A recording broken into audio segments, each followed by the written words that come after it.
All right, hello YouTube. Welcome to 2026. Oi.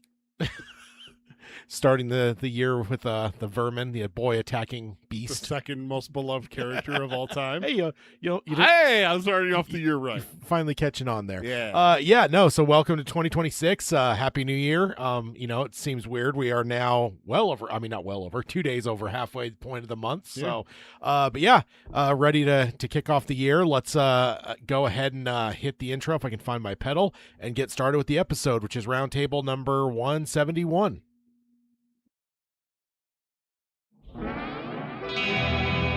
The Dark Tower by Stephen King. The man in black fled across the desert, and the gunslinger followed. Go then. There are other worlds than these. Death, but not for you, gunslinger. It's time we had our own Palaver, I think, and it's going to take a while.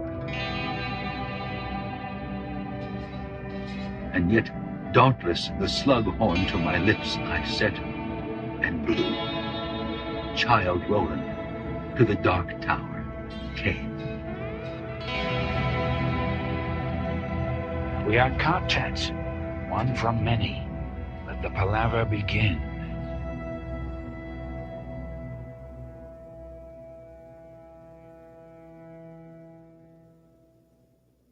Hello and welcome to 2026 for the podcast side. Welcome and Happy New Year.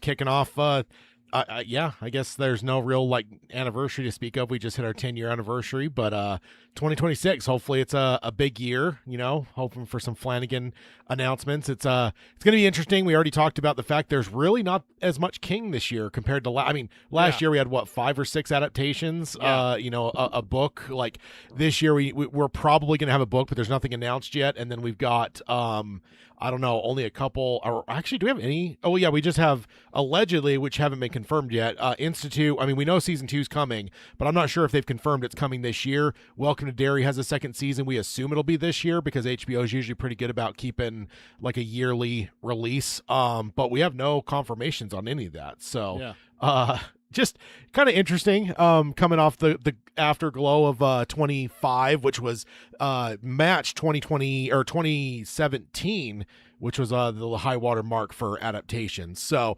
welcome. Very happy to be here in 2026, and we've had our little bit of time off, which we always take in the beginning of the new year to recharge in the end of the last year. So happy to be back. My name is Tad. And I'm Peter. I was waiting for it. You gotta change it up a little bit. Get some shenanigans going.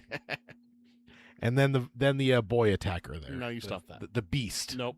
He is a beast. No. His razor teeth No. latching into the small child. You stop it. Oh man, let's go ahead and jump on over to the intro stuff. So first of all, we want to give you a spoiler warning. This is a roundtable, so we will spoil freely. If you've not finished the 7 primary books of the Dark Tower series, this is probably not a safe episode for you. There may also be other spoilers. For instance, I know a little bit later we will be talking about Welcome to Derry. Peter was tortured by being thinking we were going to be diving into that with the year-end bash, and then we ended up not really having a whole lot of time, and I didn't want to short it, so we punted the conversation on the whole season 1 of Welcome to Derry, so we'll be doing that later in the episode. Spoilers for that as well. But if you want to find us, you can find us on Apple Podcasts. You can stream us on Spotify or Amazon Music or Audible. You can also find us on any podcasting service of your choice. If you want to subscribe, rate, and review us on anywhere that's possible, we'd appreciate that. Then if you want to join us here for our live streams, we do our live streams over here at youtube.com/darktowerpalaver. We do them every other week, every fortnight, and you can join us live. If you subscribe, ring the bell for notifications. It'll tell you what time it is in your part of the world, but it's always pretty much the same time every other Saturday. And of course, like the video as well, because you are lightning teethed. Eventually Google will strike us down, and we're surrounded by a lot of Google devices. you've got like a Chromebook there, I have a Google phone. Android phones, So- got the Google Hal up in the I have room. like an actual Google Pixel, so it's like even worse. Yeah. So Google will destroy us all at some point. So, of course, so then there's that. And then if you want to find the show notes, you can do that at darktowerpalaver.com. Darktowerpalaver.com is the hub for all things Dark Tower Palaver. Also, we are very quickly approaching March Insanity. So if you want to go to darktowerpalaver.com/March Insanity, I don't think I've actually created a post yet. I think I forgot about doing that to highlight the upcoming bracket. But we'll be talking about that here in just a second. But all things Dark Tower Palaver over there, everything we're covering in this episode, you'll have the links over there if you want to go read the full articles. With one exception, there's an interesting one that I had to actually subscribe to a digital magazine to get the actual articles. Oh. So there's no link for that one, but we'll get to that eventually. And then if you want to support the show, you can do that at patreon.com/darktowerpalaver. At every level of support, you get access to our Discord server, so you can chat with us all the time. It could be just a random Wednesday morning, and you can send something about Ermot and the beloved slimy snake. And then also you get our monthly hangouts at every level. We just did our one yesterday where we watched Storm of the Century. That was a lot of fun. First time for Peter, and I believe it was the first time for me as well. I had kind of thought that I had probably watched that, but there was very little of it that was actually familiar enough. There was little enough of it familiar that I would actually say I probably had never seen it before. And it also makes sense because ultimately that came out. We're looking at it. Came out in 1999. By that point, I would have been 13, probably too cool for school to sit around the TV with the family and watch the family wholesome Stephen King stuff like I did with Family. Pennywise. I did that with It in 1990, with The Stand in 94, with The Shining in 97. I remember all of those, but I think by this point I had kind of got too cool for school for that, which seems dumb now because it would have been a badass thing to watch back then. But that was a lot of fun. You get access to all that. Then if you're at the highest level of our support, you actually co-host a show with us. Then if you want to contact the show, Peter can let you know the ways to do that. The best way to reach us is through email. It's show@darktowerpalaver.com. And then you can find us on our social medias. We got Threads and Instagram. It's Dark Tower Palaver, all one word, no spaces. And then check us out on Blue Sky. It's at darktowerpalaver.bsky.social. And we're on Twitter. It's at darktowerpod. That's Dark Tower POD. And then facebook.com/darktowerpalaver is where you find us there. And then go pick yourself up some merch from us. We got tpublic.com/user/darktowerpalaver. Get yourself a #TadIsTerrible shirt, sticker, pillow, Or you can get hat, the real logo, coffee too. mug, blanket, You can get the real logo too. tank top, I think they have tapestries or some shit too. Some like wall art, yeah. posters, In case you have flag. a castle, you want a tapestry. I want a tapestry that says #TadIsTerrible. No, that's just slander, sir. It's not slander. It's true. All right, so that is the end of the announcements. So let's go ahead and jump on over to the March Insanity because we basically have two more episodes. We have this one and next one. The next episode we have is a fortnight from now, which is actually the 31st of January, and that is your deadline to get your nominations in. So remember how this works. Everyone sends in as many nominations as you want, and then what I do is I compile that list, and the ones that get the most nominations are the ones that ultimately will end up on the bracket. I'll have all of February to get the bracket figured out. We'll have that shown off and announced midway through February, and then March 1st we will have the voting starts. We'll begin, and then ultimately, so we are also entering our second year of having two brackets. We have our traditional Dark Tower bracket, which is in the I actually have my thing I can pull up and look. It will be our 1, 2, 3, 4, 5, 6. This will be our 6th annual Dark Tower bracket. But we also last year kicked off the non-Dark Tower side, which is just the Stephen King. So Stephen King, that is all things that is not Dark Tower. And we have both brackets coming into the new year. So send in your nominations for the Dark Tower bracket. We have most tragic character. And we decided with that, of course, with tragic, that could really be defined any way you want. You can define that however you want. But we ultimately need to fill up 16 brackets. So don't get too choosy either. Don't just send us like 1 or 2 names. If you want to send us a whole gamut of names, because there is plenty of tragedy in this here story. The entire quartet, Yeah, there's a lot when you start counting the extended content as well. You know, Yep. Susan, Father Callahan. There's a lot of tragedy to go around here. Of course, the greatest tragedy is Randall Flagg, our beloved, and No. No. the one that we all Just stop. Just dedicate stop. our lives to. No, we don't. Our lives for him. No. And then on the non-Dark Tower side, we are doing, so last year we did most hated non-Dark Tower character, which was Patrick Hockstetter. Pulled a lot of upsets, and honestly, that's completely repainted that character. I'm not saying I ever didn't think he was a detestable character, but the fact that he beat some of the heavyweights he did, like, now it's, I don't know, it's wild to me. It blows my mind. So now we're going to do the reverse side of that, which is most beloved non-Dark Tower character. So what is our most beloved Stephen King character? So again, I know there's a million of those that can fill that up. I mean, even the Losers Club, most of those could probably end up on this list if they're nominated enough.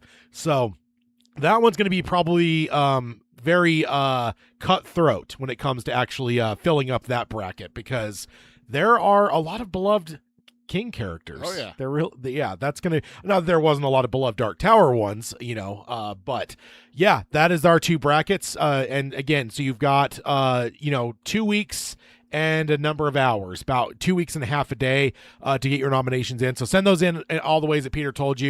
You could do it on social media. You could do it here in the comments. You could send in emails. There's any number of ways, but get those sent in. The deadline is the second we turn over to February 1st. So very excited. Any prediction? Also, I was going to throw it out for you as well. I know next time is a book club, Yeah. but to start the show, I'm going to have us reveal our nominations, because we got to nominate too. Yeah. So we'll do that at the very, very top of the next show. Well, Maybe at the end with spoilers. maybe the spoiler section. Yeah, we'd Yeah. have to do the spoiler section now that I think about it. Yeah, because there's at least one.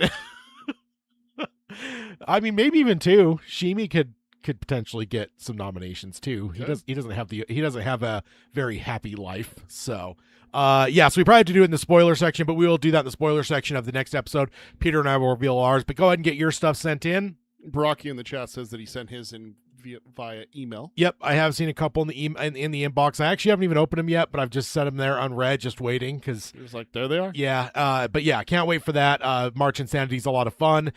Can't wait to see kind of what we have coming up for. Do you have any predictions though?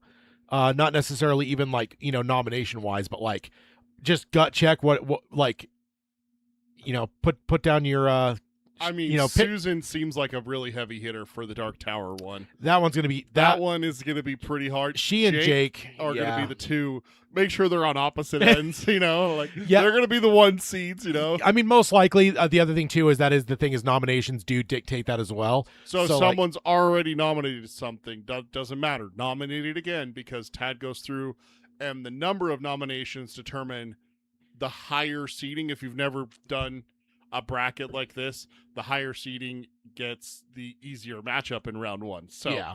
So like That's where we had- in our original one back in 2019, we had most hated Dark Tower characters. Yeah. Rhea and Cordelia ended up the highest nominated, so those On- ended up on the opposite corners. so they end up in the final against each other. yeah, and if they everything. win. If they win. There's been some upsets. Also, if anyone's doing any head math and being confused, we did do the initial one in 2019, and then we kind of slipped and didn't do it for a number of years because we thought it was a one and done. Yeah. And then in 2022, we decided we were going to make it an annual thing. That's how we get to the 6th annual, even though it was 7 years ago that we started this whole thing. Yeah. So, or wait, does that make sense?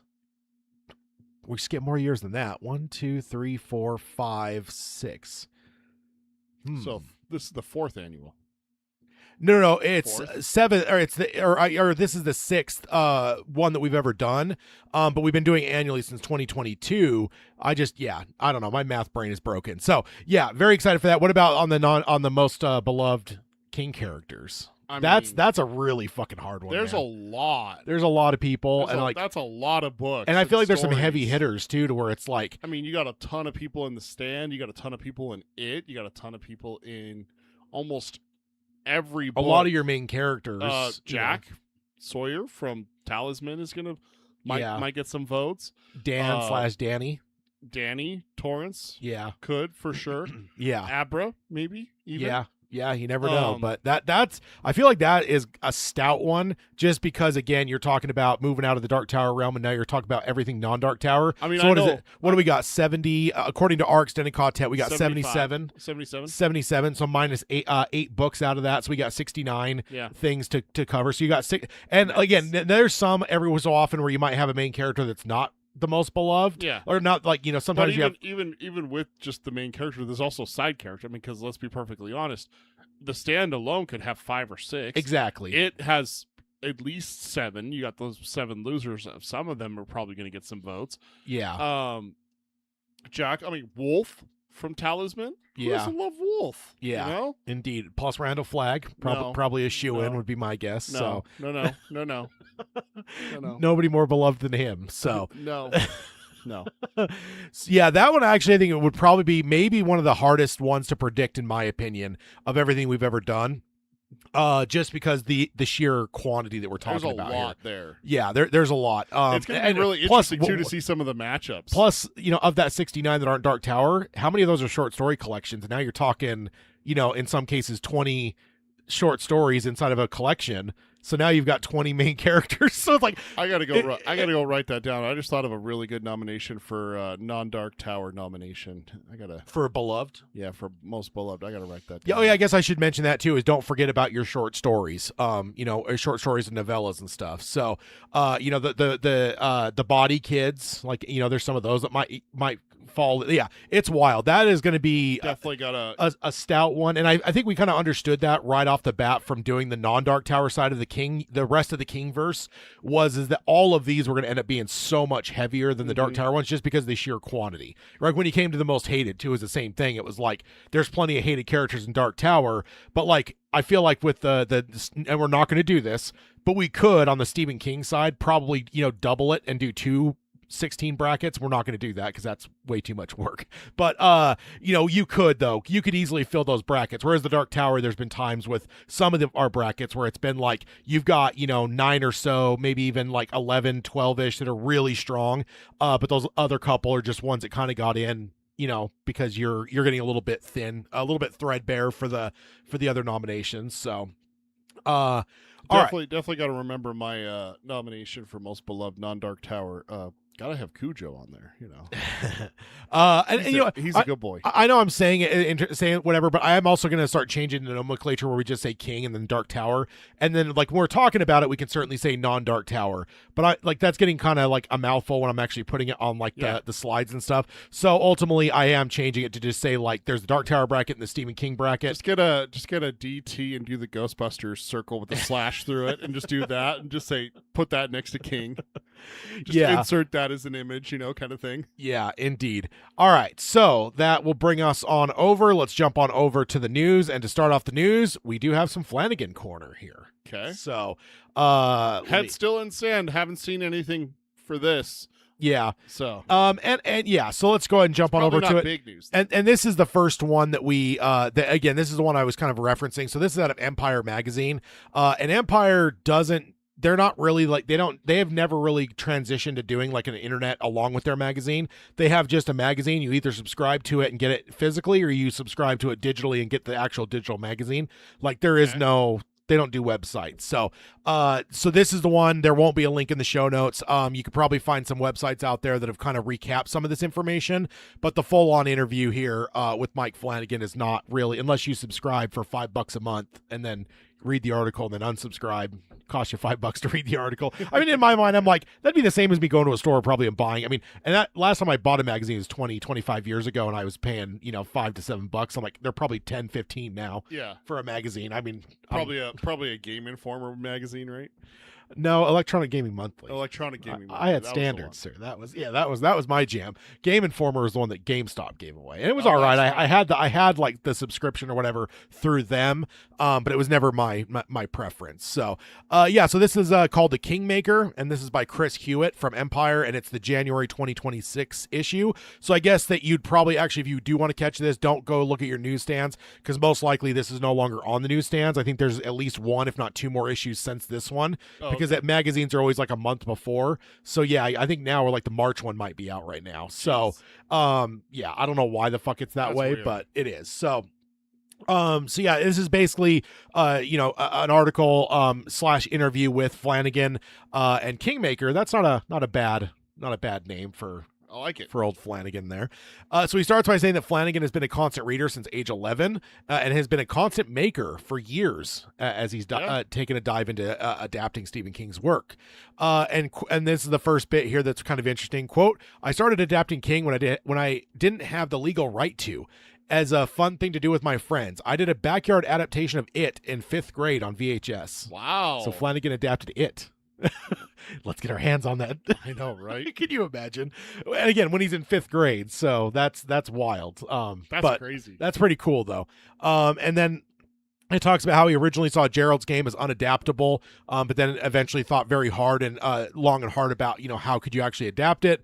And then eventually we all know that the way that story ends, that's where he kind of popped the cherry for Stephen King's things officially. Because technically when you watch like Oculus, it's like kind of a riff on a Stephen King story that he couldn't get the rights to. So 1408, I think, is what Oculus is riffing on, if I remember right. Yeah. And then so we have another quote here. Quote, I still approach everything as a constant reader first. I'm lucky in that way. It doesn't occur to me at first, like, oh, this is something I want to make. I always enjoy reading them first. So it sounds like he's never necessarily reading with the mentality of like, what can I adapt or whatever, which is, whatever. His first thought is always just read it all the way through, enjoy it as a reader like we do. And then after that, he will then start thinking about whatever. And I don't know. I think that's kind of cool. And I kind of wonder if, is that why Flanagan has done so well with adapting? Makes sense. Because he hasn't gotten like jaded or like, his mind hasn't gotten so polluted by being a filmmaker that, every page he's reading, is like, well, this is how I'd stage this. Like, he isn't doing that. He's just reading it the same way now as he probably did when he was 11. Yeah. And again, he probably does it better than me. Cause like, I will say I'm very film in my head a lot of times where I'm like, well, this is how I would envision this. Not that I'm like a filmmaker, but it's just a matter of like, that's how I'm a film fan and I visualize in a very film manner. So, yeah. And then he goes on here and says, quote, I used to say no sequels until I read Dr. Sleep, and that threw it in my face. It proved irresistible. The Shining is a story about recovery, and it presents this thing of, oh, we're painting the second side of the same coin. We're completing the story. So that's kind of interesting. And this is one of the things that kind of went a little bit viral on this is like, that he used to have a no sequel rule. And it's like, I don't know. And then like there's a little bit later, I didn't actually cover it necessarily, but there's a little like sliver that he talks about Carrie. And he kind of alludes like he may have even had like a no remake mentality, but I call bullshit on that because Haunting a Hill House, like that is an adaptation of, I mean, again, I don't consider it a remake, but it's like that is a book that's been adapted a few times. So it's like, I don't know. So in my mind, it's like you can't call Carrie a remake if you don't call The Haunting of Hill House a remake. If that makes sense, right? Again, from my perspective, none of them are remakes. If you've got a book there or a video game or something else, unless you're going to the movie and saying, I'm going to do a new version of this movie, if you're going back to like the source material, you're not doing a remake. That's one of my biggest pet peeves. I think it's where a lot of people get confused because like I get what you're saying, but a lot of people do that. Like they take a movie and they're like, okay, well, let's remake this. Yeah. They don't go back to the original source material. Yeah. And that's where the problem lies, is that a lot of them actually do. Yeah. There's a few that don't, is what I said it wrong. A few don't. Yeah. But a lot of them go back to the source material and remake it that way. Because like the Carrie remake in like, what was it, 2012, 2013, somewhere around there. 13, yeah. It followed pretty close to the book, just modernized it. Yeah. Is all. So when you look at that, is that a remake of the 1970s Carrie, or is that a remake? Is that a new adaptation of Carrie the novel, just modernized? Yeah. And that's where it's hard to tell. I mean, and I think it's going to, in these senses, when you have a source material, I think it's always going to be a new adaptation. Mm-hmm. Now, of course, there's going to be certain times that you cannot avoid the shadow of an original. If you're talking Carrie, one of the most iconic horror movies of all time, Flanagan, over the years, we've covered articles of him where he talked about Dr. Sleep, and it's like, you can't ignore the Kubrick film. Like, you just can't. Like, King may want you to, but there's just no humanly way possible you can do that. It's one of the most iconic and influential horror movies of all time. It would definitely be marked down as a continuity error if you ignored it. Yeah, exactly. In the original, the Overlook Hotel was not destroyed. In Yeah. this one, it is. Yeah. It's like, And there'd be a million fucking TikToks and Instagram Yeah. reels of people bitching about it and stuff. So, so there is that element. I think you've got to have certain things in mind, but I think that, again, that's just a pet peeve of mine that when people call everything a remake, like, Firestarter was called a remake and stuff. And it's like, no, they're not going back to the Drew Barrymore movie. They're going to the book that Stephen King wrote and adapting their own take on it. It's poorly, like, but yes. it's like it comes down to like, it is the, the first person that ever performed Shakespeare. Is everything since that, every other thing of Hamlet ever done, including one we did in high school or whatever, is that a remake of the original in the 1500, whatever the fuck year? No, we're going back to the original play, Yeah. and reading the same lines that they did. Well, now we might do something a little bit different with like our blocking and stage direction and the lights and the scenery and stuff like that. That's what makes it a remake. That's what makes it a new adaptation. A new adaptation, not Yeah. a remake. Thank you. Yeah, exactly. So going on here, they pointed out that he calls him Steve, and they are pals now. But he said he still feels weird about it. And when he did Gerald's game, there was actually no contact with King, and he only got an email from King later on after that. So it's kind of interesting. Like the early part of the relationship, they hadn't become buddies yet. Yeah, he's like, and then it says only later did he get an email from him, and Flanagan points out that he now has that email printed and it's posted on his wall in his office, framed and on his. Dude, Flanagan is a fanboy, just like us, isn't he? Yeah, he really is. Which is funny because we would be fanboys to him, and then all three of us are fanboys to King. Yes, it's multi-layered here. And then it's got layers. And then he said, then he goes on and says he actually met him ultimately when he brought Dr. Sleep up to Maine to screen it for King, which we've covered that on the show over the years, where he was nervous as hell because King had read this script, given the sign off and like whatever, but still it's a matter of is he going to like it or not. And we've heard that's almost, I feel like that's even just part of the rite of passage for all filmmakers that do a King thing now, is like, oh my God, is he going to like it? Because King doesn't sugarcoat shit, man. If he doesn't like something, he will say he doesn't like it. So, or the silence will be deafening. One way or the other. So he talked about getting an early copy of If It Bleeds, and while everyone else in Hollywood and stuff that got an early edition of that, he said they all went nuts for Mr. Harrigan's phone, but he was floored by Life of Chuck, and he recounts how he had just closed the deal for The Dark Tower and was originally told no on adapting Chuck, as King said focus on The Dark Tower, but COVID eventually changed King's mind. We've covered that at length too. And then this is kind of an interesting part of it I thought would, could even bear some conversation. So with Chuck, Flanagan said his focus when adapting it was, quote, how do I protect that experience I just had? It isn't just what King was saying, but how he said it. The voice that's in your head as a constant reader is reassuring, empathetic, gentle, wise, funny, and capable of great darkness, and forces you to confront that darkness. In excising that voice, I think that's where a lot of these adaptations fall on their face. So, like, that is, like, profound. Like, that's I know it's just a sentence and a half or whatever there, but it's like, is that truly the fucking key to, adapting King? Adapting King is like, he's not trying to put his own mark on it. He's not trying to, like, whatever. He's ultimately like, how do I keep as true to the voice that was in my head when I was reading this story? Yeah. How do I translate that to the screen? And again, I know there's other people out there. I think there's filmmakers that have made good, valiant efforts, and sometimes there's other things at play. There's studios and there's all kinds of shit. But like, so I'm not saying this to shit on every filmmaker, but ultimately, I really do wonder if the people that have failed, is that really the difference? Is like and we also know that with some earlier adaptations, right? We've talked about it over the years, where it's like now we're in this spot where every filmmaker seemingly nowadays that's trying to adapt King are people that grew up on his books. But in the old days, you had filmmakers that were probably older than King, so they're just like, okay, who the fuck cares about this dumb 20-year-old author? I don't give a fuck. I'm going to take his book and do whatever the fuck I want with it because I'm a 40-something-year-old filmmaker. I know way more than he knows about it. So there's been a flip now where it's like he's not just this young whippersnapper author that the filmmaker's older than. Now it's a matter of these are all people that, it's kind of like George Lucas, right? There's that element of like every filmmaker seemingly is like, points to Star Wars at one extent or another of why they're filmmakers.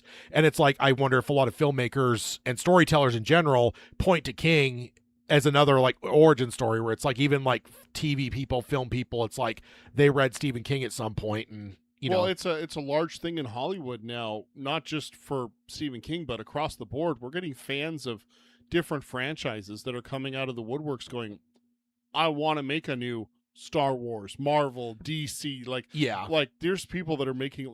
Look at James Gunn is an example. He's a fan of all this stuff. Yeah, and everything. And so I think that, and that's something even in those senses you didn't have those 30 years ago. No. Back then it was just like, oh, this is just a comic book. This is just pulpy shit. Like, yeah, like could you say that Sam Raimi was like definitely a Spider-Man fan before he made on that Spider-Man? one? Maybe. It's maybe, and that maybe there's the reason why those films are some of the best superhero films. But like Richard Donner for like Superman in 78, like, well, again, they're still 40 something years before that of Superman, but so maybe, but yeah, I just feel like there's a whole shift in like, and I think King fits into the same realm as like comic book stuff where like I think there's like a realm of like disrespect that's flipped on its head, and you're now in a point where there's like reverence towards these things, you know, because people didn't see them as like disposable media. They saw them as like, these are cornerstones of like the content I've enjoyed my whole life, and now suddenly I can adapt a Stephen King story. I could see it being a thing with ego being a little bit different now in Hollywood, because I've never talked to a single person who from Hollywood. I've never met an executive. I've never met a director. No one in that vein. I've met a couple actors. That's the extent of my experience. But the feeling I get from Hollywood in my childhood, 60s, 70s, 80s, 90s, that era of Hollywood, the directors, the producers, the executive producers, the studio heads, they were businessmen. They were there to make business. Yeah. Now, some of the directors, I feel like there were genuine artists there and everything like that. But at the end of the day, there's also a lot of egos there. Yeah. We're looking at a different age, different way of men thinking, women even when they got into it. But nowadays, I think it's a little bit different because there is such a different climate when you introduce the internet. Yeah. Where there's people who come online the night that a movie is released and be like, that was a pile of shit. Yeah. And everything like that. And you have people who genuinely like the product before, if it's an adaptation. Yeah. You're looking at people like Game of Thrones is a good example, right? You have people that read those books for decades before the show ever came out. Exactly. And you got people like Flanagan with King.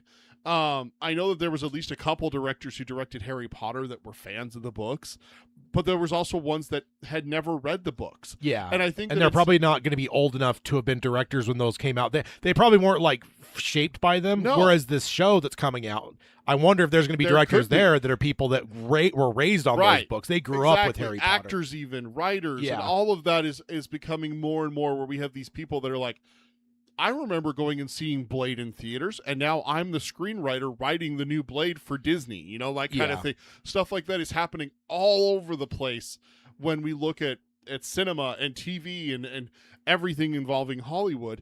And Flanagan is one of the prime examples of ones that it's the difference between someone who is I just saw an article that Sophie Turner's playing Lara Croft. Yeah. Tomb Raider, right? She looks great, too. She looks fantastic. Yeah, I saw the pictures of it and everything like that.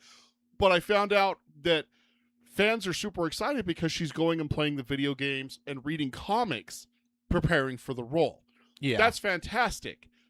But it's a little bit different than someone who played the games and read the comics before auditioning. Yeah, well, she's too young for that. No, exactly. And that's Raider games. That's the thing. Is like, that's the difference here that we're talking with Flanagan. Flanagan's a fan first, a filmmaker second when it comes to King. Yeah. He's a filmmaker normally. That's his profession and everything like that. But when you look at what his hobbies are and what he loves to do, that's be a fan of Stephen King. Yeah. And I feel like that's the difference when you look at adaptations for King is you have those people, there's like tiers to it, right? Yeah. You have the Flanagan tier, are the people who are fans and read this stuff. I think Nikolai Arcel was that way. Yeah. But what you said earlier kind of resonates with that one. I think there was other things going on here. And everyone's pretty much admitted it, right? Confirmed that with the Dark Tower. There was way too many hands in that to mold it into something that was, you know. Plus Sony is the studio as well. We all know how that goes. That doesn't help. But you got the Flanagan tier where it's fan first, filmmaker second. Then you have like the step below it where people will come into it. I look at a lot of good adaptations, but not necessarily like world beating. Like Peter Jackson is Flanagan level for me. Yeah. He's such a fan of Lord of the Rings and stuff like that before Yeah. he made them and everything like that. I'm like, okay, Yeah. that's that level. But then you have that next tier down where they're like, man, I really liked Harry Potter. And now it's like what you were saying with the show. Now they're getting to direct an episode kind of thing. Yeah, and But- the writer's room of that show, I'm pretty sure, like, I mean, you pretty much, you were the right age to have grown up on those books, and you kind of did. And it's like, so you're talking about kids that were, like, literally, like, aged with the character, would be in their 40s. Like, yeah, those are people that, like, there's Right. probably younger people in that writer's room. Yeah. So, yeah. The one other thing I would mention while you're saying that, actually, something hit me, though, is, one other thing I wonder could be different is Flanagan is one of those rare cats that generally writes his own scripts. And Not so, have someone write it for him, because then you also have those directors that was one of the lower tiers I was going to get to. You get those directors who a writer wrote it for him and hands it Yeah. to him, and they go, yeah, I can make this. I look at stuff like the original Firestarter. yeah, which That's what I would say that is that's- most filmmakers though too. I Yeah. will say it's very rare to get like the directors Written and actually directed write. by. Yeah. That's because those are two very different skill sets. Yeah. So like it's kind of like a two tool player in like in Right. sports. Like that is just it's not a normality. But I think everyone loves to just like glorify the directors where it's like, oh, the director made this choice. It's like, are you sure? Or did the guy that wrote the script make that choice? And then Like, the director decided to stick with it. That's Yeah. where the director chooses is like, yeah. it says Harry Potter and Ron have a fight. Okay. Did the director choose that, or is that in the script? It's in the script because that's a main plot point in the book, Yeah. kind of thing. Like, Yeah. I don't think the director made that choice. Exactly. And like, like as much as he's one of the greatest directors of our lifetime, but it's like Spielberg's that way. Spielberg is not a screenwriter. No. Everything that he's done there, I mean, he a lot of times he could work alongside the filmmaker or the screenwriter to where it's like, I want this. So like, but then that guy's like the magic machine that then has to like take those rough ideas that Spielberg has and actually create a cohesive script out of it. Like the new UFO one that he's doing or the alien one, whatever. Like that, everyone's been saying like, he had a lot to do with like the development of the story, but he's not the screenwriter, right? David Cope is. So it's like with Flanagan, I do wonder if that does give him kind of an advantage that a lot of the King directors that have been out there are the one tool guys. They're directors. Yeah. And sometimes a studio's going to hire you. It's not up to you to pick who your writer is. They've already got a guy that wrote the script. Yeah. They go, here, we already have this prepped and ready to go. Read this script over. Do you want to make this film? Yeah, and you might be able to do some rewrites and like work with the screenwriter to go, hey, can we make some adjustments here? But you're not going to be like, it's like a house. You could do some remodeling, but you're not taking it down to the fucking foundation and rebuilding the goddamn No. house. You're just like, okay, can we move this Can door? we take this wall out and make it an open concept instead Yeah. of having this wall here between the dining room and the kitchen? Yeah, kind of thing. versus Flanagan, he's building that house, he's laying the foundation and then writing it and stuff. So it's like, Yeah. I do wonder if that gives him kind of a superpower a little bit that little maybe a bit, lot yeah, of for filmmakers sure. didn't have. So I was curious with what you said. I've never thought about Steven Spielberg, and I know one of his most personal projects was obviously Schindler's List. yeah. I was curious who wrote is the the screenplay. screenwriter on that? Steven Zamilna. No, dude, I know his Steven Zalian. Zalian. Yeah, he's one of the greatest screenwriters in Yeah, Hollywood. Steven wrote that. Steve and Zalian, so yeah. It makes perfect sense. Like you're saying is like, but that doesn't make Steven Spielberg a bad director. No. What we're trying to say is like there's people who take things a step further than just adapting something. Yeah. There's people who want to adapt and they're fans of it. And that's what we're showing here with Flanagan is that he is not just a fan. He is like a super fan of King. Yeah. So, Yeah. And then, so I just think that's a really cool thing. And like, it's something that I would definitely like think about now going forward where it's like, that it's almost like a grading thing now where it's like, as we go into adaptations, we should actually think about that and call that like the Flanagan question. It's like, ultimately, did this adaptation capture the voice that King had in the novel? That isn't to say that it has to be the exact same, because I understand adaptation, Right. You're taking a 3-dimensional thing and you have to turn it into a 2-dimensional thing on film. So you're going to lose a lot. But can you transfer that voice, Yeah. which we've seen a number of people do, right? Misery, Stand By Me, Rob Reiner stuff. You've got, the Flanagan stuff. The Life of Chuck. Life of Chuck, yeah. And it's like all the Darabont stuff. Yeah, I mean, so I think that's a question we could ask going forward with any adaptation is like, ultimately, did this filmmaker do a good job of protecting King's voice, or did King's voice get lost in the shuffle of what this filmmaker put out? I think that's where that's why I'm so critical when it comes to King adaptations. The new Firestarter obviously is front and center in my mind, is that All I'm saying is that might be coming up later on the is show. that how easy is it to make a King adaptation that's good if you listen to the voice of King Yeah. and everything like that? You know, be a kingmaker, Yeah. not be a I want to make it my own thing, and I think this would have been a better ending. Now, Darabont has done that, and other filmmakers have done that, where they've changed things and it worked. Yeah.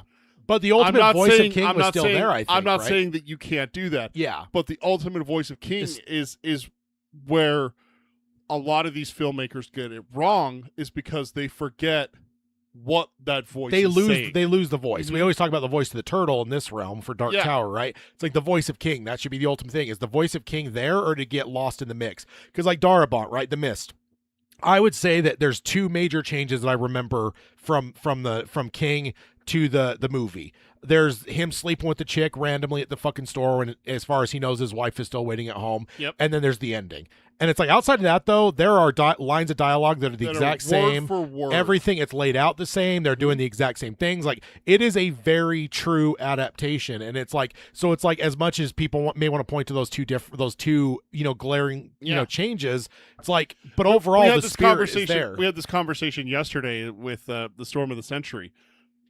Yes, you have an example for one that goes this way, but here's 8 examples that go this way, that kind of thing. So it's like, yes, I understand what you're saying, but at the same time, here's a half dozen that are the other side of the argument, kind of thing. So what you're saying, word for word, like from the book, and I from think the that story. I think those purists that think that they get mad because Tom Bombadil wasn't in the Lord of the Rings movies. It's like. In some instances you just got to get over yourself, because how is that going to work on film, and I know that's a Lord of the Rings thing, but I'm saying those things are in the King realm too, where it's just like there's just certain things that like there's a lot of stuff King does that is internal thought and stuff, and it's like you can't put that on screen. There's just no how do you fucking way. How do you do a flashback of a flashback? Yeah, exactly. So but now of course getting toward the end here. Yeah. It says about the Dark Tower, Flanagan says, it's an oil tanker, something we've heard before. This isn't a fast-moving thing, but he goes on and says, it's moving. Yes! We've got a lot of scripts done for it, and it's our first priority. Yes! So that is a very exciting thing to hear. I mean, I feel like the first part of that... You know what? That deserves a round of applause. That's celebration time right there. Yeah. So it is moving. I mean, again, not that I've necessarily doubted it. It was kind of one of those things being toward the tail end of the last year. I was like, I wish we'd at least just hear something, even if it's just like, hey, we're still moving forward. Because I wasn't worried that anything had changed in that sense of like, oh, it had died or something. Because I don't think that's happened. But it's just one of those things like, if you don't hear something, just give me a catch up. Just give me a little catch up here. I get worried because when I don't hear something, all of a sudden the next week we hear about The Exorcist, and then it goes quiet for a little bit, and now we hear about Carrie. Or vice versa, whichever one came first. And it's like, okay, I want to hear about the Dark Tower, because when I hear about the Dark Tower, those other projects are going to stop, and the Dark Tower is actually going to ramp up. Yeah.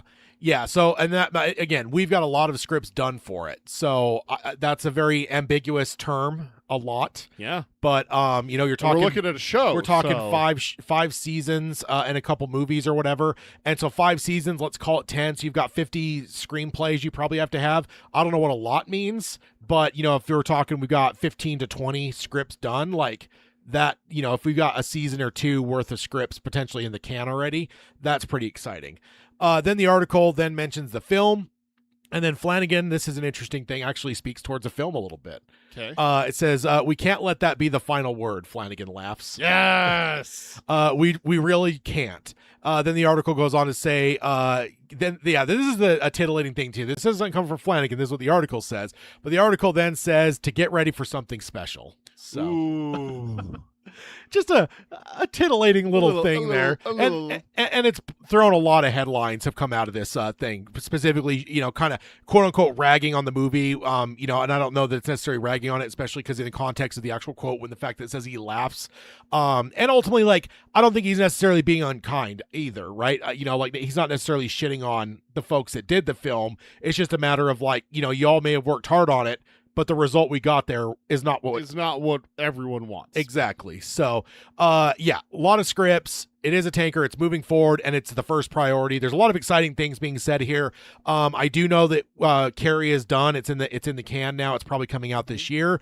I don't know where we're at with The Exorcist. I want to say they may be filming that now, which means that you're a good chunk of the way through, right? Because by the time you film something, the pre-production and like the prep and everything, the casting, the screenwriting, like that's a lot of the hard part. Once you get to the filming, you're kind of on the downhill slide, especially something like The Exorcist. You're not talking about something like Doomsday that's going to have, $1 billion worth of fucking CG. You're talking about, something you're going to have some post, you're going to have to edit it. You're going to have some special effects, but probably not a ton. But it's like, I know they delayed it because it was supposed to be coming out here in the next couple months, wasn't it, originally? It's coming out the studio had originally set a Friday, March 13th, 2026 March. release date for the new take on the franchise, but had undated it this past June, we're told. I just Googled it just to see. Because Flanagan said, there was like a week or so before, Flanagan said, we're not making that deadline. Like, there's just literally no time to, like, finish writing it, cast it, shoot it, and then get it released by March of 26. There's just no fucking way. And like 2 weeks later, they're like, they pulled the date off of it. Yeah. And they plugged something else in that date. So it's like, it's coming, but it's like, I think that we're in the realm of filming. We have a date. I just Googled it. Does it say anything about if they've started filming yet? Let me check. Because that's what let me give you this information first, and then I'll check through the rest of the article to see if it says anything about where they're at. This is from Deadline by Patrick Hypes, literally yesterday, January 16, 2026. Mike Flanagan's The Exorcist movie starring Scarlett Johansson back on schedule for 2027. It will be released March 12th, 2027, so a year later. Okay, so they did finally give it. So that just happened yesterday. So literally yesterday, exactly. Yeah, I just Googled it real quick, and it says, no, not filming yet. I have a variety headline saying Exorcist set for spring. Oh, that's set for the release. So that's all what came out. So ultimately, in terms of when it is actually filming, but if it's coming out a year from now, it's probably going to be filming here fairly soon, which means, again, though, we also know that, in the background of all this, Flanagan is probably still writing scripts for The Dark Tower. So let's not get, discouraged. But ultimately, we're we've got all the way through Carrie. We're a good chunk of the way through The Exorcist now. And I don't know if there's anything else on the docket except for Dark Tower. So pretty awesome. So that is the Flanagan corner. Let's go on over to the writing side of the Stephen King world. So Stephen King has confirmed with some stuff that he kind of had us assuming. He posted on Threads on December 27th, 2025. Quote, I'm going to write about Holly again. Happy New Year to me. Yes. So 100% confirmation. There was an interview that we covered on a previous episode that made it kind of sound like he was possibly writing another Holly book. But this is now 100% a few days after Christmas confirmation that yes, we are indeed getting another Holly Gibney story. So yeah, that's pretty cool. So what would you want to see at this point? I want to see a conclusion. I want to see Holly's end. Not death, unless that's what King feel. It could be death. It's Holly. That would be something. But I want to see a bow. Yeah, I want to see it. I want to see. But what kind of adventure? Like, because we've kind of had the non-supernatural with the last one. We've had the Holly book is I still think it's not really that supernatural. They thought it was supernatural. The old people did. I don't think there was any. I need to go back and reread that one because I thought that we found out later that they had been alive for an unimaginable amount of time. No, I don't think so. I think so. Yeah, I mean, I'll have to revisit that one sometime this year. It's ambiguous, at least. Yeah, in the sense of I would honestly like to see her do a good old fashioned serial killer, because I think that was the best part of the Never Flinch. Yeah, I think the serial killer was the best part. Yeah, and I want one that I want a Brady Hartsfeld 2. I want a sequel to Brady Hartsfeld where Holly's older, she's experienced, but we have someone who is just as cunning, maybe more so than Brady, and I just leave out the supernatural. Here's my one thing. I want Ralph Anderson. Exactly. I want Ralph. And that would be a perfect way for Ralph to come into it, is that it is just a regular. Because we've had reference to him since Outsider, but we haven't actually seen him full on since the Outsider, right? It's always just been like, oh, he's on vacation with this family or whatever. So because she thought about calling him during If It Bleeds, but he was on vacation. Yes, Agamorphy says one plot line, which I do agree with, because again, the other thing we did kind of learn is that the last book was basically 2 stories that King had that he kind of smashed together, and I do think that says Les Robinson as well. I think the scars of that smashing together are very evident, and I think even King knew that, because even just some of the way he talked about that book a little bit, I think he kind of understood that like it was nowhere near his strongest novel. So yeah, and I don't actually necessarily mind the Robinsons, but I'd really like them to be a little bit more aligned with like working for Finders Keepers if that's going to be their thing. Like I don't necessarily I don't need full on like spin-offs of them doing their own life. Like if they're going to be working with Holly or for Holly, like cool. I do love the characters, but like I'm kind of over like I think that what would be really cool is if we had someone who was serial killing and they kill someone important. I don't want to see a Robinson killed. I think that gets it, a little too personal. Pete, kind of maybe. Pete is who came to mind. Honestly, I thought Izzy. Yeah. She's about to retire and everything like that, and then she goes, and then what if Pete goes? So what if they're killing cops?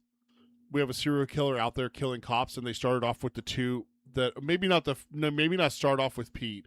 Start off with 1, then have Izzy, then have a couple more, and then Pete, that makes it like really personal for Holly because of Bill. And it circles back on the because that's kind of like usually when you're like closing something up, right? When you have the 3rd movie of a trilogy, you bring it back home. Yeah, there's some element that like the past is coming back, or it's kind of folding back on itself, right.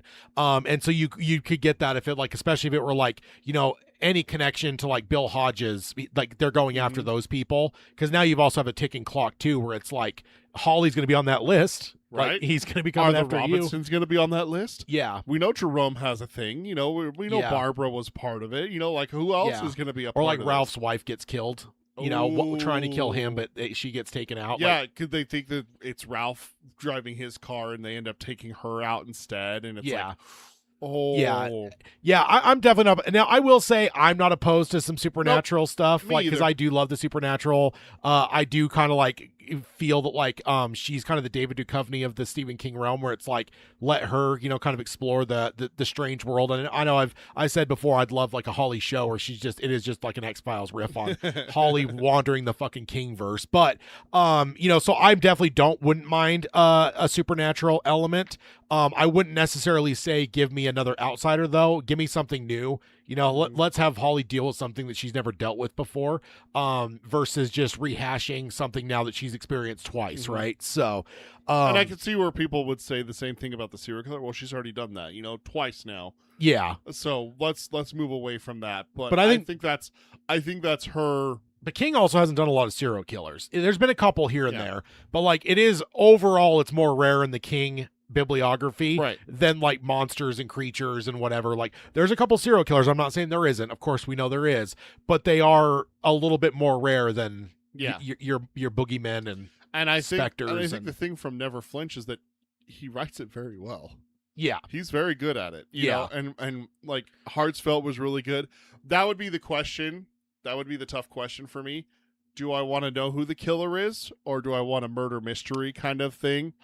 I think I would be torn between the two because we had the Dead Zone we didn't know, and then with Mr. Mercedes we knew, and then we knew with Never Flinch. So it's like, but not right away with Never Flinch. We kind of found out a little bit later. So we kind of got both there. Kind of and I'm not gonna lie, I like both sides where it's just like, if you think and then the big reveal, and you're like, I was right, But then there's also like the Holly, it's him. You're talking to the killer. Oh my God, it's him. It's the Silence of the Lambs moment. It's the ticking bomb thing that we've talked Clarice about. Oh yeah, when he opens the door and it's Claire, and then you zoom in on Jack Crawford. Clarice. Yeah, it's one of the greatest moments in cinema. So man. good. It's great. Now here's a question: if you were gonna throw Holly against something we've seen before, not necessarily in the Holly realm, but in the King verse, because here's one I'm gonna say. I know it may be a little bit unorthodox, but what if she ran across Randall Flagg in some sense?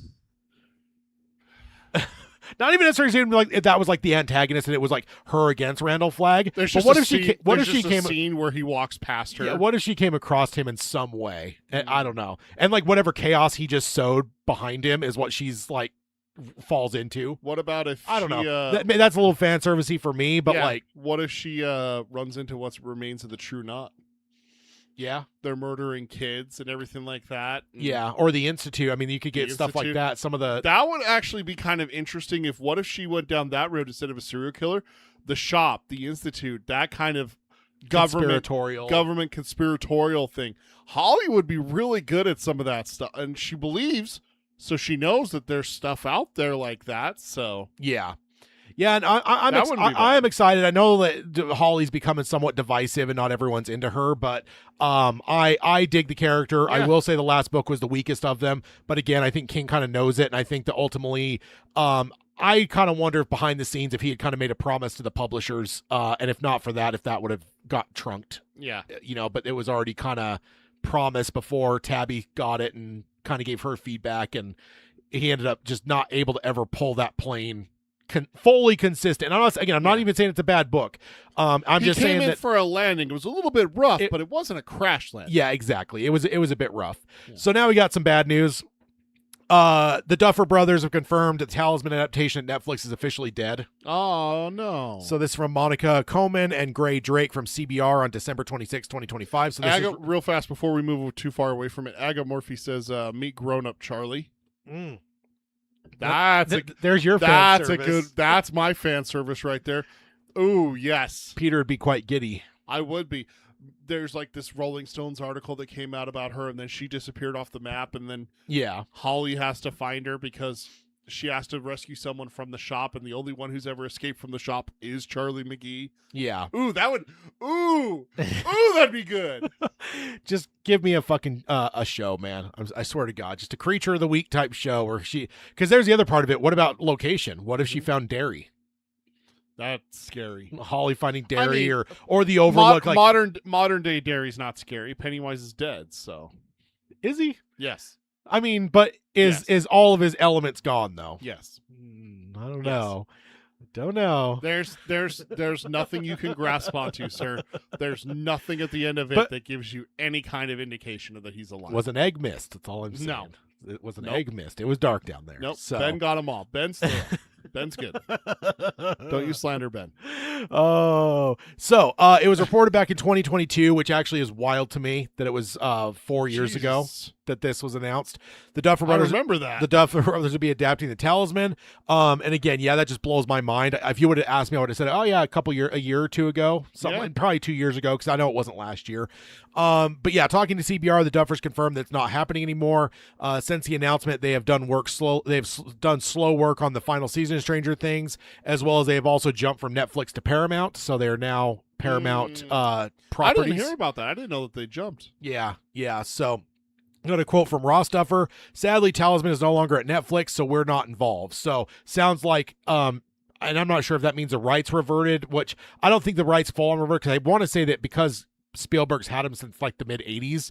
I think that Spielberg bought like permanent rights to them. So if it left Netflix, it's probably reverted back to Spielberg. To Spielberg.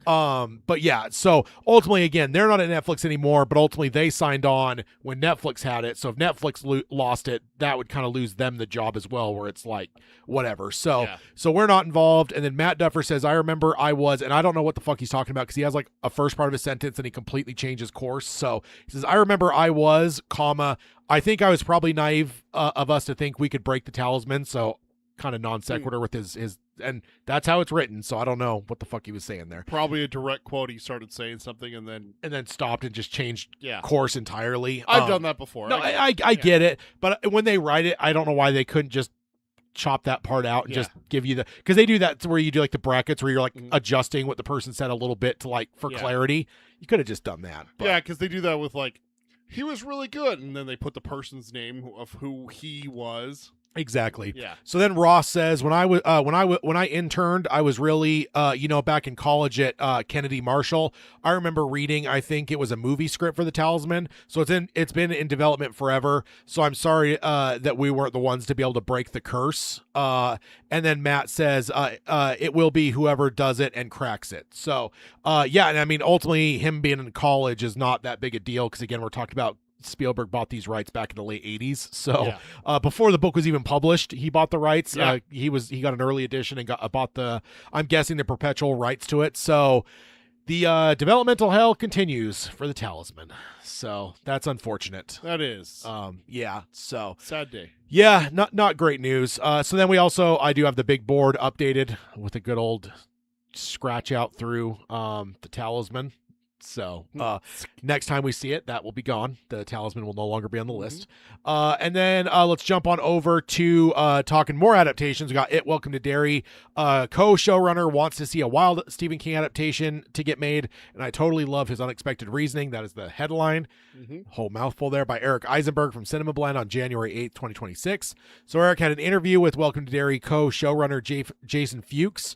When he asked about what other King projects he'd be interested in, the first thing he mentioned was playing more with Chris Chalk's Dick Halloran after Derry, but before The Overlook. Yeah. So I'm saying, sign me the fuck up for that. Oh yeah.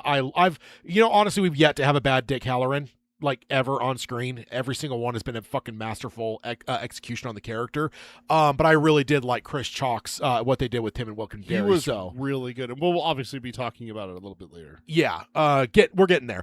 And then so he also said, I also really like the idea of Insomnia, whether that's a film or a TV show. I'm curious, and again, whether it's something I do or something I just hope someone else, Mike Flanagan, does it soon. He actually... No. Don't you put that idea in his head. Don't put that juju on us. They're gonna get Flanagan on something else now. Insomnia is an interesting one because it revisits Derry.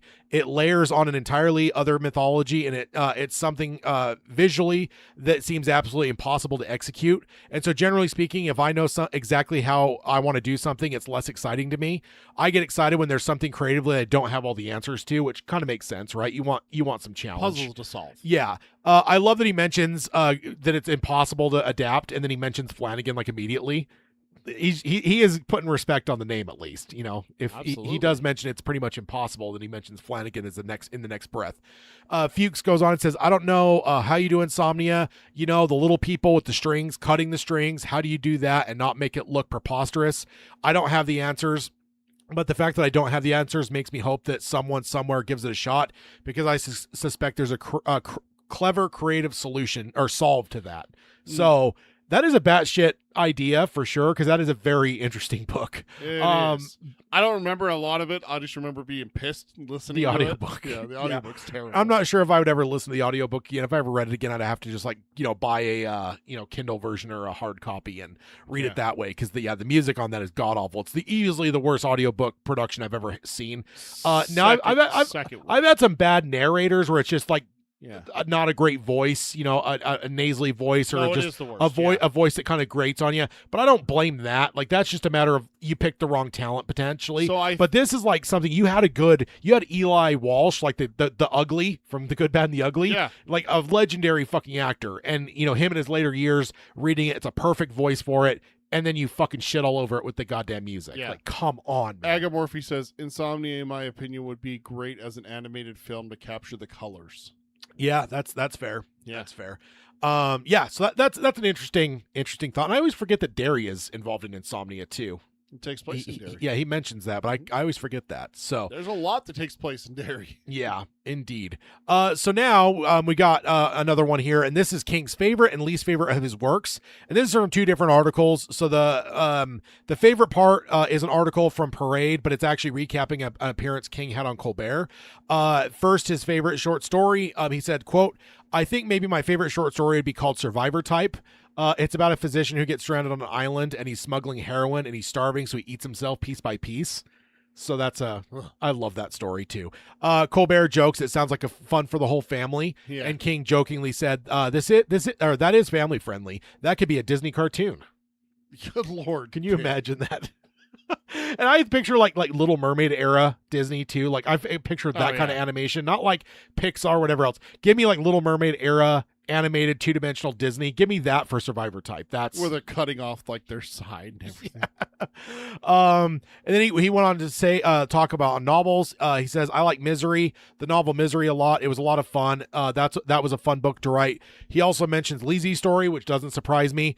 We know that Lee's Story is one that is very personal to him and stuff. But then he does also throw out and says The Stand, and also so Lee's Story and The Stand for novels, and then he also mentions The Body for novellas. So then in terms of least favorite, I had something hit my desk, but it's actually pulling a quote from a Rolling Stones interview from King back in 2014, and it was actually looks like it was probably a publicity interview with Rolling Stone for Revival.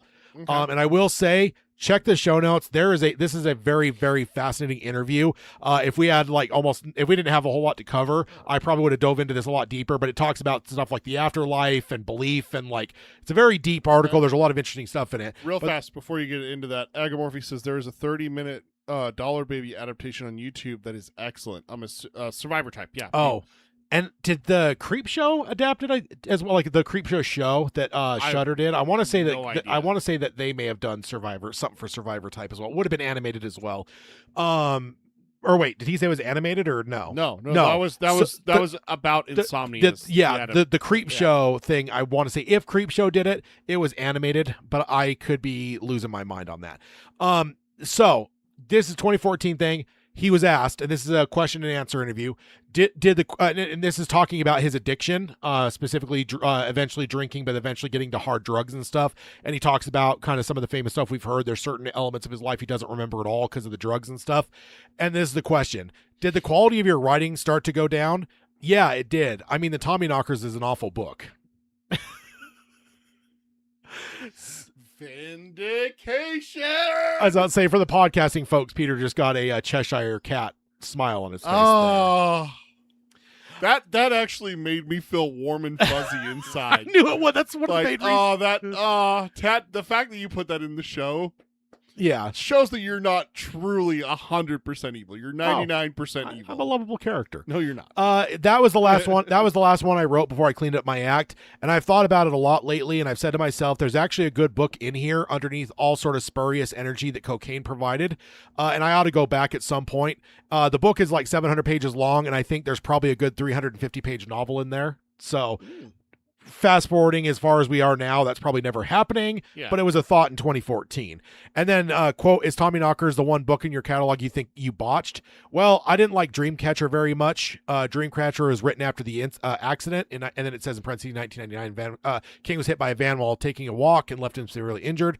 And then it goes back to King talking, I was using a lot of Oxycontin for the pain, and I couldn't work on my computer back then because it hurt too much to sit in that position, so I wrote the whole thing longhand, and I was pretty stoned when I wrote it because of the oxy, and that was another book that shows the drugs at work. So kind of interesting. And so I'm smashing two separate things together to get kind of King's favorite and least favorite of his works. But yes, I was doing it for you to say that he doesn't like Tommyknockers either.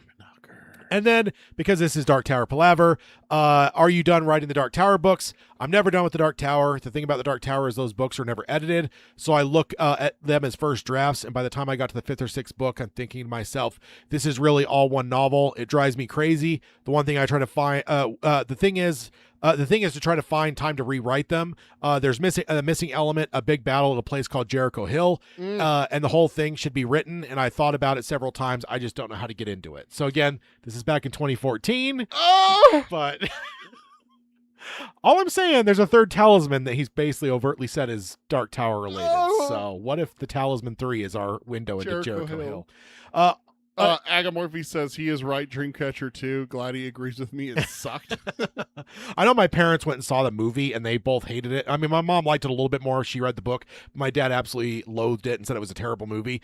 And also, this is just for my benefit. Quote, did you see the new documentary Room 237 about the obsessive fans of Stanley Kubrick's The Shining? Yeah. Well, let me put it this way. I watched about half it, then I got sort of impatient with it and turned it off. Same. I turned that fucking bullshit off midway through too. It's so stupid. Then he asks why. Then King goes on and says, these guys are reaching. I've never had much patience for academic bullshit. It's like Dylan says, you give people a lot of knives and forks and they've got to cut something. And that's what was going on in that movie. So hallelujah. That it was I thought it was absolute dog shit. So Vindication. yeah, vindication for me, exactly. Do we need a button this for Captain Holt? Vindication. That's not a bad idea. I All right. actually just put one on there for us. I do an need to idea. check that. Check it at some point. There's like 8 or 9 on there, Ted. So now moving over to odds and ends, we've got King on Blue Skies giving an interesting thing here, saying, I had a story idea the other day about a guy who sees a car passing him driven by mannequins. How weird would that be? Ugh. I feel like your wife might appreciate that one. She would. I'll mention that to her. And then I may have teased this already, but a flop of a movie is doing some big numbers on streaming, and I'll pull it up on the screen here. Firestarter 2022 is doing big numbers. In fact, at the time that this thing was posted, it was the 4th highest streaming thing on HBO Max. Ugh. So I have to assume. There's nothing on the screen. I have to assume that what's his name has something to do with that, playing the dad. Probably him is probably Efron. it's probably him that's driving the viewership to it. So yeah, Ugh. doing big numbers. So let's jump on over to Uncle's TV Recommends. I got a couple of them here. The first one, he tweeted, Vince Gilligan says he's in no hurry to get on season 2 of Pluribus. Understood, but hey, Vince, if you're listening, I'm not getting any younger. Same. Come on, Vince. You used to do shows once a year. Don't get fucking lazy like these goddamn streaming fuckers. Then on Blue Sky, he posts Ben Leon Bourne's short and rather wonderful movie Good Boy is shot from the dog's perspective. It works. So it's one I'm still interested to see. I think it's streaming now, too. Good Boy. Yeah. I know it just won an award, too. So some sort of award. Then Blue Sky, he also posted, if you haven't watched One Battle After Another, maybe you should. It's an action picture with a high IQ. Definitely agree. Great movie. You've ranted about that movie. Yeah, I think I've watched it like 3 or 4 times now. I still want to watch And it. it came out just like last month, right? No, it came out earlier, late last year. Yeah. But I mean, it came onto streaming and stuff very recently. Oh, did it? Yeah. Okay. I'm still waiting for my disc to. I think it ships here in a couple weeks. And then on Blue Sky said, "Deliver Me from Nowhere." What a movie! Or what moved me about this film was a way it shows, without a load of sentimental corn, how writers work, drafting and redrafting their material. It's also about how beautiful things, music, books, poetry emerges from unhappy times. So yeah, just a couple things from for the Uncle Stevie Recommends, and then that will move us over to the Palaver section. About time. Hey, we got time. We got about 40 minutes here, so I swear to God, if you cut me off again, Chad. plenty of time. I mean, yeah. So now we're getting to it. Welcome to Derry. Full season's in the books. If you haven't watched it, you may want to check out the episode and come back after you've watched it. Because yeah, we've had some I think we both did some shorts on the YouTube side. Yeah. Some immediate reactions to episodes and stuff. But we really haven't talked about the show long form at all. So yeah, let's I will kind of let you steer a little bit, because it's certainly your expertise in my expertise in the Derry realm and the Pennywise realm. I actually have a story about that to start us off. Is that one of our coworkers? Agamorph, you said you. I'm kind of wondering if that was about the mannequins, maybe. Maybe. You'll have to tell me. Sorry, Agamorphy, I missed when that came in. So, and I'm speeding through things here. So, I have to assume it's the mannequins, though. Mannequins driving. Could be. That is kind of ew-ish, and I know Hayden would not approve. No. So, My wife either. yeah. So this coworker of ours is a big fan of good TV shows. He's talked to you several times about like True Detective and other stuff as well. Me and him have talked about Stranger Things, Welcome to Derry, and he started asking questions about Pennywise and everything. And of course, I was able to answer 3, 4, 5 questions right in a row. Yeah. Agamorphy says, "I cry pardon content. I have to cry off here because I have not watched Welcome to Derry." Agamorphy, All right. Have a good night. Definitely watch it, though. It is It really is good. so good. It is really good. I had some apprehensions that it may not actually like pan out to be as good as we would hope. Yeah. But it blew my It is- expectations off the fucking, blew it off Yeah. the charts for me. It It was knocked great. my socks Yeah, off. it was incredible. So, Even for Firestarter reboot. Yes. oh, Good man. yeah, there we go. All Long right. days of pleasant nights, Agamorphy. Yeah, see ya. But one of the things that he asked me was like, at the end, the last episode, like what he says to Marge on the frozen lake and everything. He's like, "Wait, so what does that mean? Like, how is this going to work going forward?" And I'm like, "It's not going forward. It's going back." Yeah, And I think I've told him that. And it's so. like when I kind of explained it and everything like that, Pennywise doesn't see time the way that we do, that it's going to go back. Oh my gosh, dude, I cannot get over how creative that is. Yeah. It makes so much sense too. It's like such a simple answer to a problem is, how do you tell the past of Pennywise but keep it relevant? Because you don't want to just do prequel after prequel after prequel, right? Yeah. You know? No, 100%. It's going to be boring if you do it that way. But that one scene, that one interaction with Marge on the lake, it sets the stage for this to be an epic show. Yeah. Because it just raised the stakes. Also, for me, it also fixed, because early on I was kind of starting to roll my eyes that we kept just getting like, oh, it's so-and-so's uncle from the Losers Club. And it's like, okay, why are we just getting like every fucking family member? I mean, I get it's a small town, but like it was feeling a little on the nose. Yeah. So I'm glad. But now it makes sense. Now it actually right? makes sense. Yeah. So I should have given him the benefit of the doubt, but Mhm. I wouldn't say I was being a hater, but I was kind of rolling my eyes a little bit early on. You were like, come on, we can't have it being every person is a member of the Loser Club's It's just all extended it's family. all of their it's all their dads and moms and uncles and aunts. Like it can't be only their family. Yeah. And sure enough, we did get introduced to some characters that were not, obviously part of the Losers Club. Yeah. And everything. So, but I will say that Marge has to be one of the greatest character arcs. Yeah. I loved her in recent television or all time. I ended up loving her a lot. You know, I want to say that I want to say I was on the show that I said that I want her to die. You did. So you did early on. Mm-hmm. I was just like, I don't want any redemption. Just kill this fucking bitch. Like she's not terrible. I was right there with you. We did not like her. Yeah, but so I ended up eating crow on that one because they did a wonderful job with her to where by the end there. It was great. And then, I ended up having the suspicion, too, the conspiracy theory, because I remember hitting you up at work. Yep. I'm like, Marge? Dude. And then I Googled, like, what's Richie's mom's name? And it was... Margaret. No, Margaret's, like, the larger name. It was Maggie, maybe, something. So it was another... Yeah, it's like, okay, two ways you break down Margaret. It's, like, the two names of the... so I'm like... Dude, this is fucking her, And then she's in love with this kid. Again, I rolled my eyes at first. I'm like, wait, now we got another kid named fucking Richie that's kind of like got a certain pizzazz about him. Not Richie. Rich.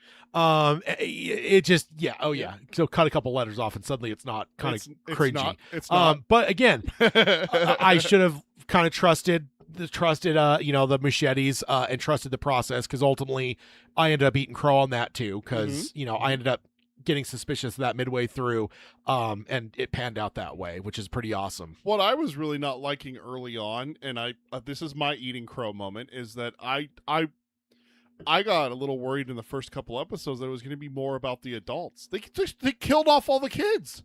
Oh yeah, like in the first episode, every kid we were introduced to except for two were dead, which was brutal. Like, and I think I was creative because, like, the Muschettis, both of them, not just he, but his sister as well, they knew full well we're now trained from the original 90s one and then their two movies. So we're expecting this is our new Losers Club. Once the kids get the scent of Pennywise and they start getting on his trail, that's gonna be our Losers Club. Yeah. That's gonna be the ones. Now they might. Oh, are they making a new Firestarter? No. Okay. I just mentioned that the 2022 one that Peter loves so much is absolutely fucking killing. Don't you put that on me? It's killing it on streaming. And you know what's funny is because that article mentioned it was the fourth highest rated one on HBO. Not rated like good, but like watched. And also there was an earlier one that mentioned that I think it may have been on Netflix before that, a while back, and I think on Netflix it was actually in the top 10 for Netflix as well, so it's actually doing good.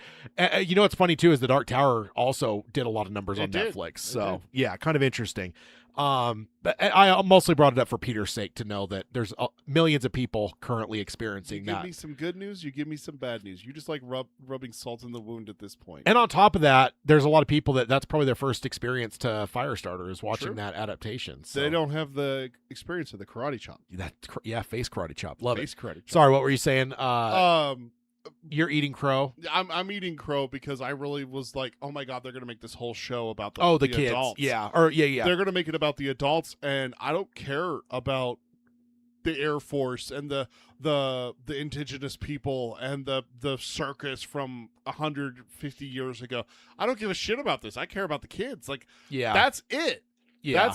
That is it. Is the losers. Is, you know, like Bev, Ben, Beverly, Bill, Richie, Eddie, Stan, you know, Mike, all those, you know, I don't want this to be about adults and like the marriage issues and stuff like that. I'm like, That's interesting because like it's funny because like I'm not saying that like I completely like I think I agree on some accounts, but like I feel like the Indian stuff like was some of my favorite stuff of the show even early on. The Air Force stuff I was like, I want to know where this is going because I'm actually intrigued because like you know don't get me wrong, I'm okay with it being a part of the show. Yeah. I'm okay with it being plot points and stuff like that and being in there.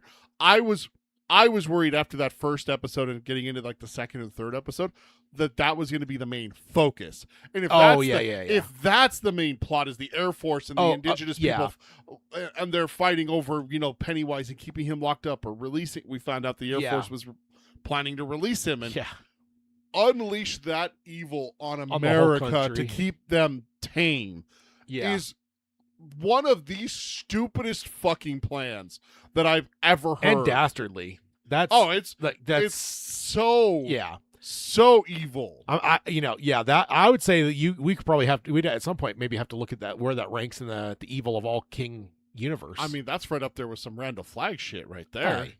No slander here. It's the same thing. No slander. Put him under a thumb of fear and everything like that. Guess the train's running on time by crucifying people. It's the same thing. No, it's the same thing. No, because Flagg is a benevolent, lovable leader. He eats people who fuck up. You don't eat people, Tad. Ever. Bobby Terry deserved it. No. Bobby Terry, you fucked up. That's what I should make you as a hashtag Bobby Terry deserved it. Oh man, that's just interesting that those things are the things that like you were like worried about because some of that shit actually intrigued me quite a bit. I mean, like, again, if it's side plots, I'm intrigued. But the thing that you have to remember with this is that Welcome to Derry for me and how the Muschettis have described it is we're going to get all the backstory of Pennywise from different eras. Don't eat people, Tad. You don't eat people, Tad, Peter 2026. I like that. Someone clip that and we'll put that out as a soundbite. You don't eat people, Tad. Oh man. But no, I think that if they make it just like the side plots and part of the story, I'm fine with it, but we can't lose the kids. And for a little bit there, it felt like we were. We had the whole like espionage thing with the Air Force. We had the marriage trouble. We had Halloran, and I'm just like, where's my? And then it was a few episodes. Then they wipe all those kids out in that opening scene too. You're like, there's no kids left. It's the perfect subversion again, though, from my perspective. Because again, at this point, they're like, okay, the audience is trained to know what like we did and what the original people did in the '90s. Yeah. So they're all going to expect this is our crew. So what if we did a cold open where we just fucking wipe them all out? Brilliant. It is one of genius. And I think it's getting a little bit overshadowed because of everything that happened with the Stranger Things finale. But honestly, when you look at it, it might be one of the most brilliant moves in a television show in the since 24, where it's 24 hours. This is this show. You're going to get 24 episodes. Each one is going to be actually an hour real world. That's original. That's unique and everything like that. Yeah. I think this one does that new unique thing that we haven't really seen in television shows since 24. But I just remember what I was going to say is that and now I just lost it again. Never mind. God damn it. It sucks to be old, right? It's okay. I know all about cannibalism. I saw it on TV. Danny Torrance. Yeah, he saw it on the television. I love that. That's such a great. That's a good reference too. It is. I love the native thing because I think my ultimate thing about this, and it's one of the biggest questions we had going in, was like, how are we going back to the origins if we're only jumping back one cycle? Right. And so like, ultimately the answer ended up being that we weren't talking about the origins of the entity. We were talking about the origins of Pennywise the Clown is what we actually in this season. Now I'm not saying that as we go further back with each season, that we're not going to somehow start drawing further to a go, and at some point we might actually get that reveal. But ultimately, like, the native thing I thought was really fascinating, because it's like, ultimately these are people that would have dealt with this for way longer than white man was ever on this continent. So it's like, they're going to know, they're going to be smart. Plus that's also kind of a cool element. I mean, some people get kind of like mad and call it kind of too much of a trope, but like kind of the wise, you know, non-white person, you know, you have the sage black, or you have like the sage native that's like the magic black person for Stephen King. Yeah, I mean, and it's not just that, but it happens with natives and stuff too. Like you get I mean, Asians. It happens. Pretty much any non-white character can fall into the trope of your whole thing is just to be this like very sage, wise. The kung fu teacher is always Asian. Yeah, The wise, like magical, Mr. Miyagi type. Yeah, like exactly. there's that element where when it's non-whites, like they're kind of token characters, and their whole role is just to be like this perfect servant, wisdom, fortune cookie person for the white guy. Yeah. And so, but I do like the fact, because like just logically of the story, they are going to understand because they've survived, right? They were there when, you know, they were the first people that dealt with it. Yeah, and they hightailed it, right? They don't choose to live in that fucking area. They're like, nope, we're out. You know, and then to find out this whole, like, you know, because I think some of the biggest things that we really had like added to the mythology, and you can correct me if I'm wrong, if there's shit from the book I'm forgetting, but like the containment of Pennywise, like, you know, that never been mentioned. So there's nothing in the book about it, but I love it because I adore that it. is I think one it's thing that I have heard and I've seen online is where people are like, why doesn't Pennywise leave Derry? And it's like, well, he has the perfect I've always made the argument, why move? It has the perfect setup. Yeah. It has an entire town to feed on. Every 27 years it wakes up and there's a fucking buffet waiting for it. Yeah. And no one's doing a damn thing about it. Yeah. Why go somewhere and draw attention to yourself? This thing's not stupid. It's not a mindless animal. Yeah. Pennywise is smart enough to know that, you know, if I venture out and I do this to all of America, then I'm going to get caught. Although it might have a sister living in Dallas, though, from another book. There, Dallas some kind of has a very Derry vibe. So I think that was a huge addition to that's like what we get. That's what we get in the go scene. Is you see a little piece of it break off and land in Texas. because that is breaking outside. But then again, I think there was some references to some of the other books in this too. I'm blanking what they are now. I mean, Shining is obviously front. The Shining and for sure, but that one is definitely there. But I feel like there were some other, like, you know, cheeky references to other.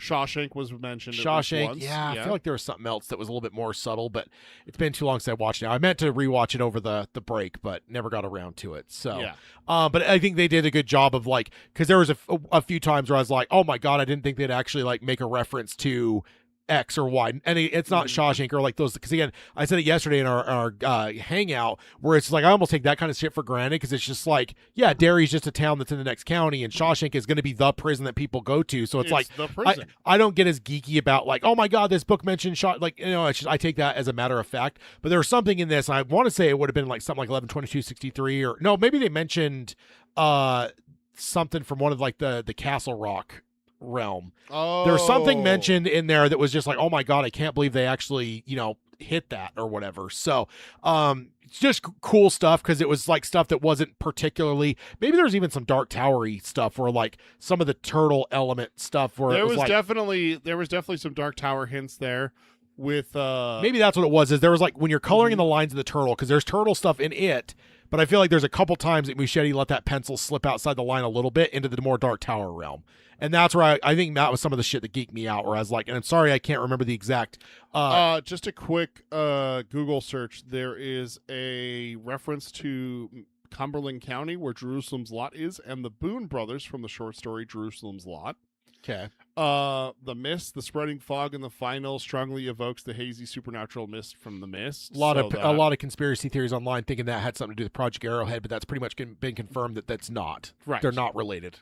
Turtles, beams, roses, like the dagger rose, and the maybe it's the concept beams. of the multiverse itself in the King's magnum opus. Yeah, that is very. I think it was the beams, where it's like, hey, the turtle is a big crossover of the Venn diagram of it and Dark Tower, but jumping past the turtle and actually mentioning beams is the part where I was like, oh my fucking god, I can't believe he actually did that, because I'm not even sure if we've ever had any inclination that the Muschiettis have read the Dark Tower. I mean, I shouldn't assume people haven't, but I don't think we've ever had any indication of like, right.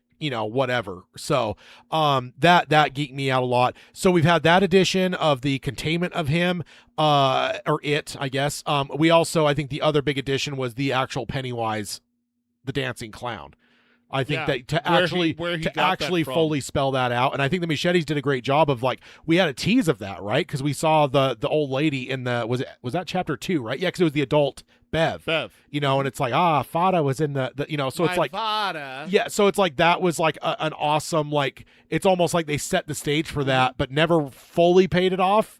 And then here they are coming back however many years later, 2019 to 2025, 6 years later, they come back and they're able to, like, fucking punch that ticket and go, here we fucking go. And then on top of that, I'm glad that the whole daughter thing happened, because there were a couple times we saw what I thought was Pennywise, and it just didn't look right. I'm like, they fucked up the look. Are you kidding me? Yeah. And then, I forgot about it by the time we actually saw Pennywise, so I never, like, got suspicious. So then when the reveal finally happened, I'm like, oh, thank God. Because it was one when the what's his name's son is looking outside and sees her by the tree, but it's so quick that you're like, oh my God. But I was like, no, that was shaped wrong. The hair was wrong. The head shape's wrong.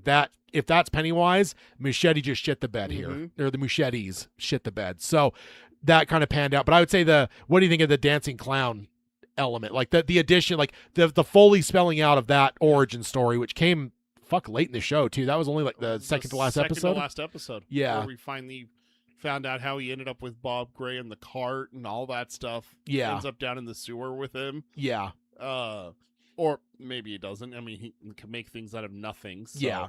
We have no idea if that's real when he dances for Bev in It Chapter 1. Yeah. But I love that dance, to see that the kind of the origin story, and then also I gotta call it out because I don't think a lot of people are gonna call out this scene. That scene where Bob Gray gets taken by it was one of the creepiest fucking scenes. Yeah. My mom needs help, and just like the evil fucking child. Yeah. The fact that it shapeshifted into a kid. Yeah, and watching him from the balcony early on too, to like scout it, where it's like, oh, look at the kids love this guy. Like, that would be really handy. That would be really good. Kids trust a clown, kind of thing and everything. I mean, all of us trust clowns, right? No. Why not? Not anymore, we don't.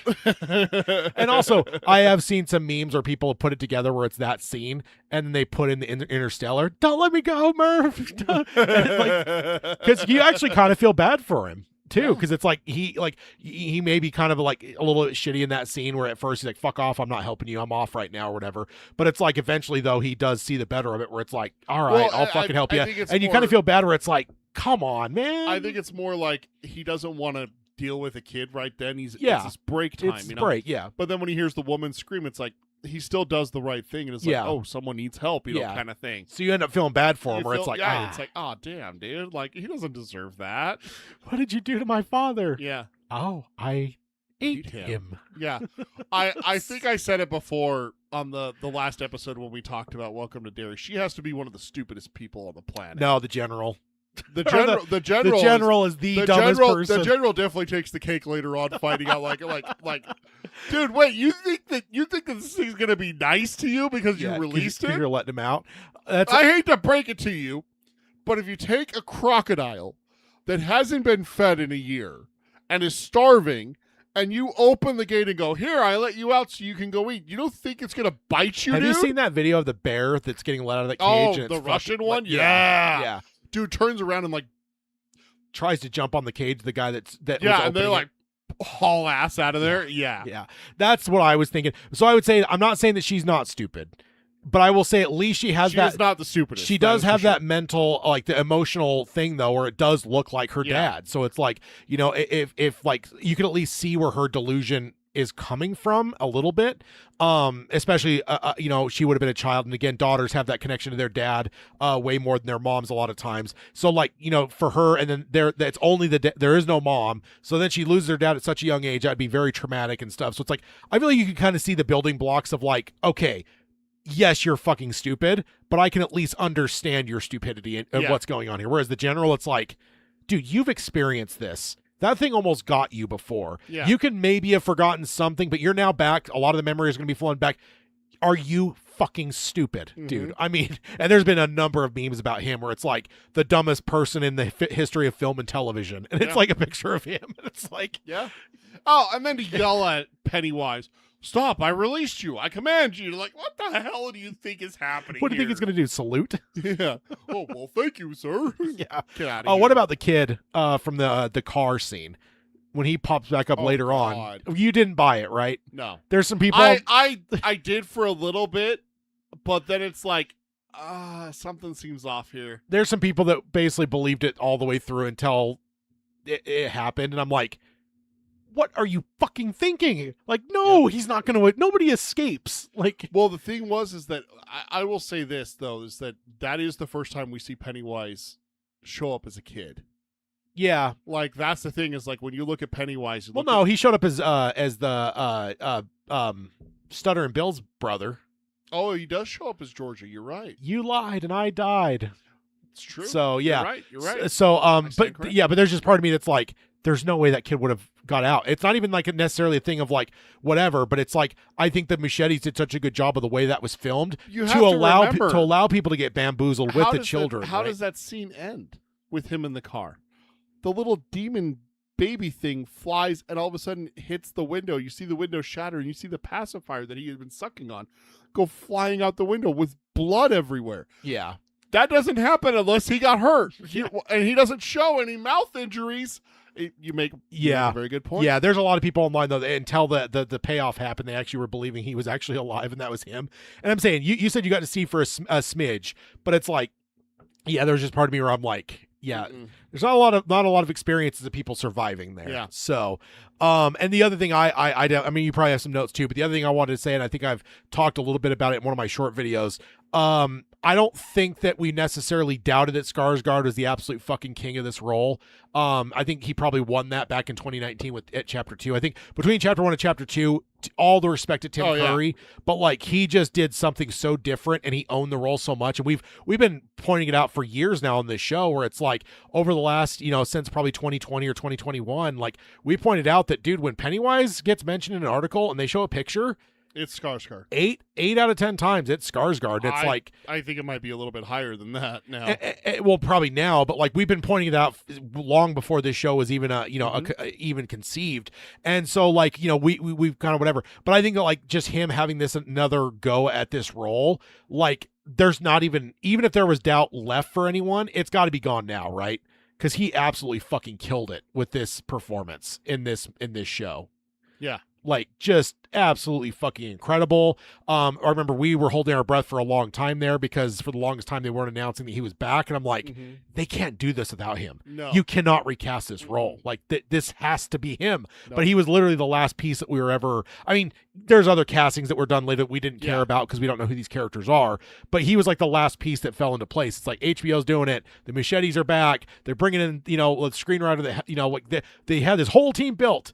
And it was like, it felt like it was Skarsgård? It was the 11th and 3/4 hour before they finally told us that Bill Skarsgård was coming back for the role. And it's like, thank God he did, man, because like I think in a lot of ways there's elements of this that beats even the movies. I think his performance here, it's kind of like John Williams, where like he's always good, but it's like he gets better every time. And I think here, like he was able to stand almost on his own shoulders, and the performance we got here was incredible. Like I ate him, like just. That whole scene with her husband getting killed and Pennywise just eating his head was brutal as hell. Oh, this whole show. I mean, it was so brutal. This is NC-17 if they try to do this stuff in the movie. Yeah. I feel like there would have been like some like censorship they had to do to get an R-rated movie, and now they're on HBO. The Machetes are like, handcuffs are off, and like, let's go. I think we speculated this might be brutal because it is HBO. I don't think I had the expectation that it would be this, because it was bad. I mean, we got top right to off bottom. the top, the episode 1 and everything. And my wife says it in the chat. I didn't realize she had joined us. She's the one that said, "You don't eat people, Tad." Peter 2026. She also says, do I have face on my face? Oh, genius, dude. Love it. Yeah, so I just wanted to give some roses to Skarsgård here because my God, man, you got to give roses to Skarsgård, but he definitely earned a lot of that back with It Chapter 1 and It Chapter 2. 100%. Like, I think I probably would have given him the crown if I would have actually thought about it back then, but I don't think I actually like retrospectively looked back and went, where are we at with this character now? Yeah. And I think it took this show for me to actually finally step back and go, you know what? He probably earned this crown fully in 2019, but I didn't realize it until this very moment of watching the show where it's like, it's yours, sir. Like, all respect to fucking Tim Curry. Like, he is iconic and he is great, but like Skarsgård has taken this to another fucking level. Absolutely. And 2017, we were doing this show and we're like, how the fuck do you step into those shoes? How do you try to step on a Tim Curry role? And this is one of the most iconic roles. He didn't worry about stepping into his shoes. He worried about stepping past them and stepping in front of him and becoming the new face of Pennywise. Yeah, and I think the Muschietis did a lot of did him a huge favor by the fact of like the design they picked and stuff, to where like they didn't go book accurate, right? Yeah. They didn't do, because if they would have went book accurate, you would have had him looking exactly like Tim Curry's, which is only going to make people try to compare him more, which probably would have actually ruined the performances, because it's actually Skarsgård's outfit is more book accurate than Curry's. I don't know. The Pennywise that's described in the book doesn't have any yellow whatsoever. Orange pom-poms on a white outfit, which is more what Skarsgård wears.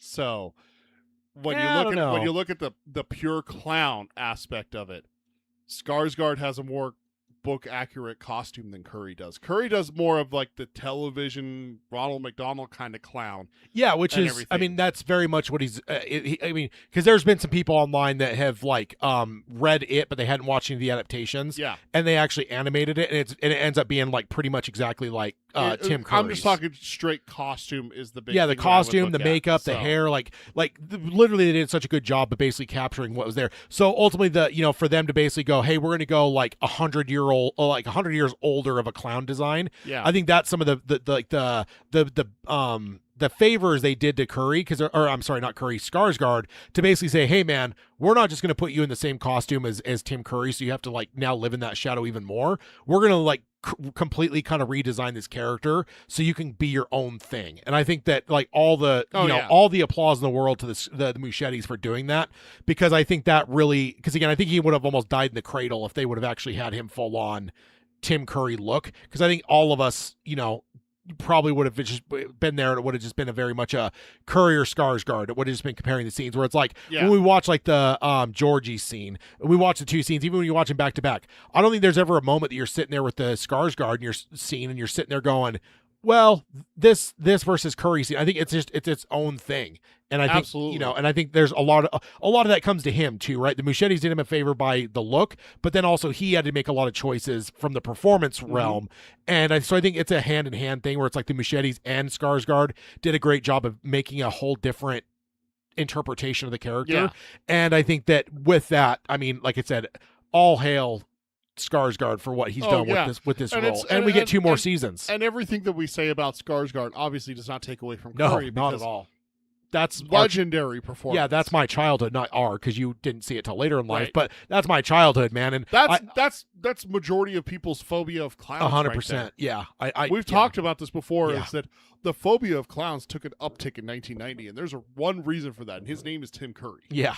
There's a lot of 5 and 6 year olds that were staying up late watching that on ABC, I think it was, and they weren't sleeping very well for the next couple weeks. No. And they, and even me, like I used to watch a clown when I was a kid, and it wasn't actually the Curry thing; it was actually seeing my mom's cover of it, and that was enough to like, nope, not watching that clown on TV anymore. And I didn't read a word of it. I just saw the cover and went, that is not a nice clown. And now not all clowns are, and I wasn't scared of him, but it was just enough to where I'm like, I don't like this guy anymore. And I never watched the clown again. You're like, nope, that's a nope for me, dog. I'm out.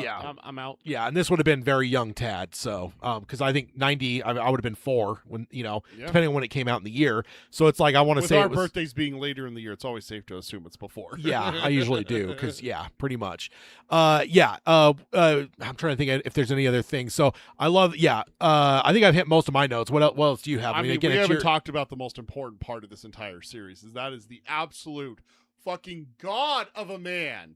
The MVP of the show, Rich. And Peter's flipping the bird for the folks on the podcast That side. that scene, I still get chills thinking. I'm getting chills right now thinking about it. That scene on the lake where Pennywise is down, and then Halloran sees the chieftain or chieftain, whatever you want to call the indigenous chief from the past, and it's like, what is that? A miracle? And I'm like, oh, is she gonna help? I think I remember yelling to my wife, because my wife watched it with me, which says a lot about her love of Pennywise and it and clowns and everything. Indeed. Is that she's even here in the show, in the chat on youtube.com/darktowerpalaver. If you want to join in live, go there. She loves Pennywise now, and I can't wait for us to be able to put up all the posters and stuff that I've been wanting to do for years. I think they have a standee, like a full size. That would be really fun. 6 foot standee. Yeah, that'd be cool. That'd be maybe the Fatheads. Does Fatheads? You think I could figure out a way to put like remote eyes in there that has like a timer or a motion sensor that you walk by it and the red eyes light up? Or does Fatheads do one that like shifts to where he goes from normal Pennywise to the one with the teeth? Oh, that'd be fun. I like that. She is not happy with us right now, Ted. But for that scene, and then I will say, I think let's even just pause real quick, because we skipped the death, the black spot. Let's talk. I feel like why Rich is there. Yeah, exactly. as I was say, not only why he's there, but why he's the MVP. Because I feel like that whole like tail end of the sets it up. I loved him as a character, but it went to a different level with like his sacrifice there. Like it was an incredible thing, and like it completely put a hole in. I mean, already the black spot's one of the most tragic things, but like that just added another level of tragedy there. I knew it was coming too. The second he had the box, I'm like, I will say this: I thought he might survive. My wife instantly knew. Yeah, if I remember right, she can correct me if I'm wrong, but I think she instantly knew that was it for Richie. For Rich there, Richie. It's so hard not to say Richie. Yeah, for Rich. But that scene, I haven't been able to find it. I even just went and looked at the IMDb trivia. I haven't been able to find where I initially saw this, but the kiss at the end where he kisses the box, like the fridge lid or whatever it is, or the top of it, apparently is improvised by the actor. Oh, yeah. Which just, chef's kiss, right? Like, yeah. And I will say, I'm going to tangent away from Rich for a little bit. We'll come back to also just say one thing. Let's kid. keep our eyes on that actor, because like if you watch any of the behind the scenes stuff, he's got a fucking charisma that's not just it's not just like there were some interviews behind the scenes and I was like, oh my God, he really is like and I guess it's hard to act charisma, so it probably would have been obvious that he had it. But I saw which is why they cast him. Which is why they cast him. So yeah, let's keep an eye out for him, because he might be like, back in the day I watched The Wire and Michael B. Jordan was like 12 years old, and there was like a part where it's like, this kid's really fucking good at what he's doing, and fast forward and here we are with Michael B. Jordan. I'm wondering if he's like a future of that, where it's like, 15 years from now we got like, star movies being led by I don't even know his name, but like, yeah. Sorry, you were going to tangent away. For a little bit. You mentioned the black spot, which is one of the most tragic things in the. And we knew going in that was going to be like the element that we're covering in this season. Yeah, like the fulcrum of the whole season. Which, obviously, with the ending and that scene on the lake that I mentioned earlier, where Pennywise doesn't look at time linear like we do, and that it's going to go back another cycle to try and stop the Losers Club, means that we are going to get probably the Bradley gang, the Kitchener Ironworks explosion. Yeah. We're going to get maybe even the Silver Dollar and Claude Hero, and everything. And so I understand where you're saying that the black spot is the most tragic, but man. Not most tragic. I just said very super tragic. Oh, yeah. Like, okay. I didn't want it to come off like saying that, like, because I could see how people could misread it, where it's like, oh, you put some white people in and now suddenly it's way more tragic. No. It was already like fucking insanely tragic. Yeah. But like for me, it's not that like, oh, there's whites in there, but there's children in there. Like, yeah, because this is like, oh, I get what you're saying. Yeah. I'm just pointing out that the Kitchener Ironworks is mostly children. So no. Yeah, I'm not ranked. We get that. My God, I want that so much. Oh my God, because like already we've shown that we have no problem with imperiling children in this show, killing children. Like, I need to go back to my copy of it, and I need to look up what the boy's name is, because King calls him out by name. That 2 or 3 days after the Kitchener Ironworks exploded, a woman goes out into her backyard to hang up her wash and finds a boy's head.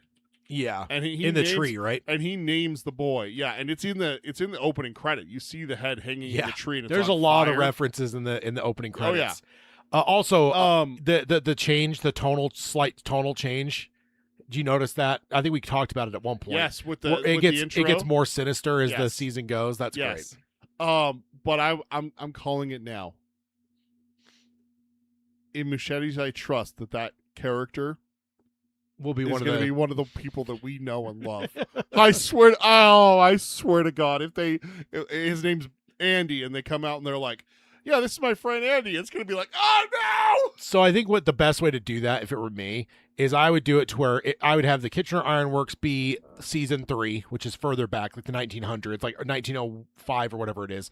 What I would do is I would have the story recounted in season 2 and name the character in season 2, and then let people potentially forget. Then Yeah. season 3, you're now with this child, and it's only going to be the really like clever ones that catch on and go back and rewatch season 2 and go, "Oh my God, That's him. the person told the story of finding this kid's head in their tree. Like, this is the character we're watching right now." I don't think you even have to do that because it's in the book.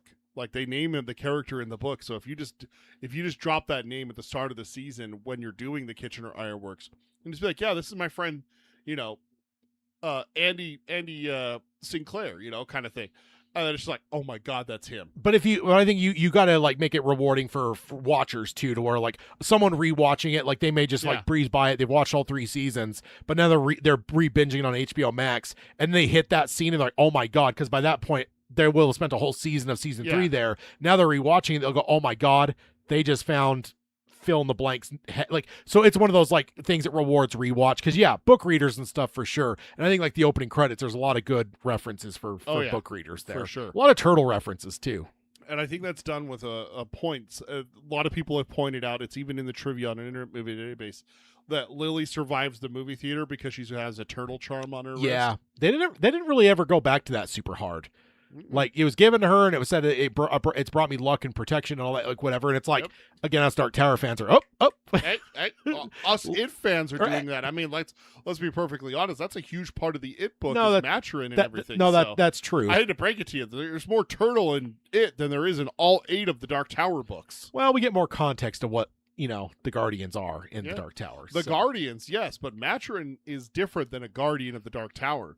Maturin is the one that the Dark Tower is sitting on. Yeah. I mean, that's a different turtle. Don't mix up your turtles, sir. That's like saying this guy's Leonardo when really he's Michelangelo. I mean, why don't you name the best one? The 2 best turtles. Why don't you name the of best course. turtle? The ranking of turtles goes Michelangelo, Leonardo, Donatello, and then Splinter, and then Raphael. Actually, Casey Jones, Splinter, then Raphael. Slander. Yeah. Slander. I'd kill all 3 of the turtles for my boy Raph. They tried that once. It didn't work. So, Baraki says Arian S. Cardea plays Rich, and he hasn't done much before this, but he has a bright future. oh yeah, 100%. Yeah. I'm like I said. Let's keep an eye on him, Yeah. as Palpatine says. We'll keep an eye on your future with great interest. We will watch your career with great interest. Yeah, because he just had it, man. He had a charisma and shit that Yeah. like that. Yeah, I think even going back further than like the black spot, like the whole scene in the cemetery. Yeah, the and whole the show, glider and Yeah, everything. Yeah. I think honestly, he's one of the big reasons why I didn't hate Marge as much. Yeah, like that. I think he's a big part to help you turn with Marge for sure. Absolutely. Yeah, 100%. Yeah. And you're probably not gonna agree with me here, and that's fine. I think Rich might be my MVP for all kids in It altogether, including the actual Losers Club. It's Richie and Rich. It's pretty close. I'm not gonna lie. He- He's top echelon. Yeah. Loser I think Club material. I think the sacrifice for me put him to the spot where it's like, yeah, he's gonna jump all the rest for me. But again, I'm nowhere near the dedicated It fan that you are, so I know you have a much deeper tie to like the Losers and stuff. So, he's I'll tell you right now, he's above a few of the Losers. I will definitely put him above Stan Uris, and I will probably put him above maybe Eddie. I don't know. I'd have to think about that. So yeah. but his scene on the lake, getting back to that now, is Baraki says Beverly is right up there for me. Absolutely. Same with Bill. Yeah. Big Bill. Yeah, no, I mean, there's great characters for sure. Oh yeah. So a few other notes that I thought of as we were talking here. So now that we'll talk about the losers anyway. Yeah. The post-credit scene, quote unquote, or the coda scene. With Beverly. Beverly Yeah. and the old lady, and we end up finding out in real life that was the actor's last role. She passed away shortly after filming Yep. this cameo in this series, which she obviously played the role in at least chapter 2. She wasn't in chapter 1, right? No. Kirsch is only in chapter 2. Yeah. That was the original teaser. Remember that for chapter 2 was that fucking My scene, father. and then she like freezes. It's like the most uncomfortable fucking. And that scene when she's fucking in the background. Yeah. Great stuff. Huh. Great stuff. Great stuff. So I wanted to call that out. That's really cool. Also, I mean, while we're talking about the losers, that whole, I mean, we talked a little bit about we talked about the cage. We talked about the Bob Gray, but we also talked about the whole forward backwards. That's the other big addition to the mythology. Like that's a wild thing, and I think that is a great way to build the tension and the fact that we are just continually going back to where it's like, hey, there's never going to be beating Pennywise, but it's like, I don't know. Yeah. Well, this is the thing, is that they beat Pennywise. The losers beat Pennywise. We can't take that. No, away I from mean them. for every for every season we deal with, it's like we can't sit here and think that these kids are actually going to beat Pennywise, because it's like we know that in season 2 we know he's going to show up in season 1, and we know from there he's going to show up in It chapter 1, and from there we know he shows up. So it's like there's like a loss of drama a little bit, in the sense of like you're going into it knowing you can't win. And for some people, that kind of takes them out of it a little bit, where it's like, what am I watching for? Well, that's what I was saying earlier, is that... Not me, but there's some people that's what I was saying earlier, is that's not the case. Is that this is the first time for Pennywise experiencing these events, so he can change it.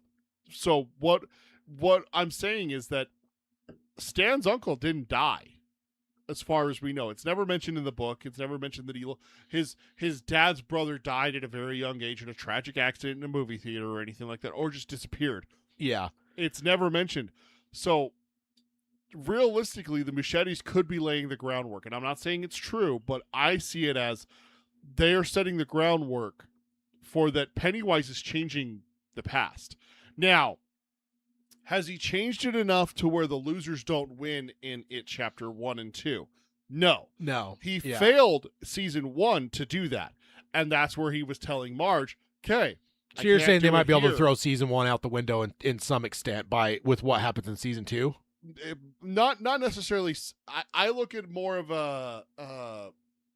there's 2 different ways you do time travel, right? There's the time travel... Brock said, what if Rich's actor played Jack Sawyer? Oh, hell yeah. Oh, hell yeah.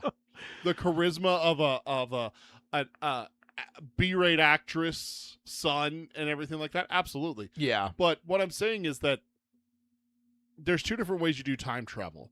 There's the time travel way where you go back, it's Back to the Future, and when you change something, now you have an alternate timeline.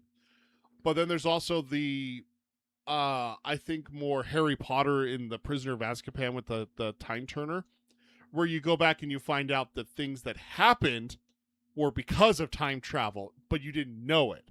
Yeah. That kind of thing. Because there's that way of doing time travel. Yeah, so it could be more of a tapestry of like stuff that we see in seasons 2 and 3 could be directly causing what happened in season as 1. well as the movies. I mean, if you tie it together properly, and you set it up. I mean, honestly, would it surprise you if we got a family that lives at Nebolt Street?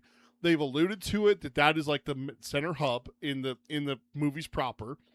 They have it in the freaking title card, like the intro, where you see a family of 4, the boy's looking back over his shoulder and Pennywise is in the window. What if we get in one of the season 2 or 3, we get a family living at 29 Nebolt Street? Yeah. And we got a haunted house with Pennywise moving into Nebolt Street to start the show. Oh God! Also, while we're talking, it just hit me again. So in the movies, wasn't it said that I just blanked on his name. The one that stays, Mike, that his parents died in the black spot? They died in a fire, not the black spot. I thought they tied it to the black spot. Nope, it's not the black spot. It's an apartment fire. Okay, because that was bothering me. They say he should have died with them at their apartment. Yeah, is it? Maybe I was just filling the blanks in. Yeah, with the fire, I thought it seems like they should have died in the black spot, Yeah. But if you listen to what they're actually saying, it's an apartment, it's an electrical fire.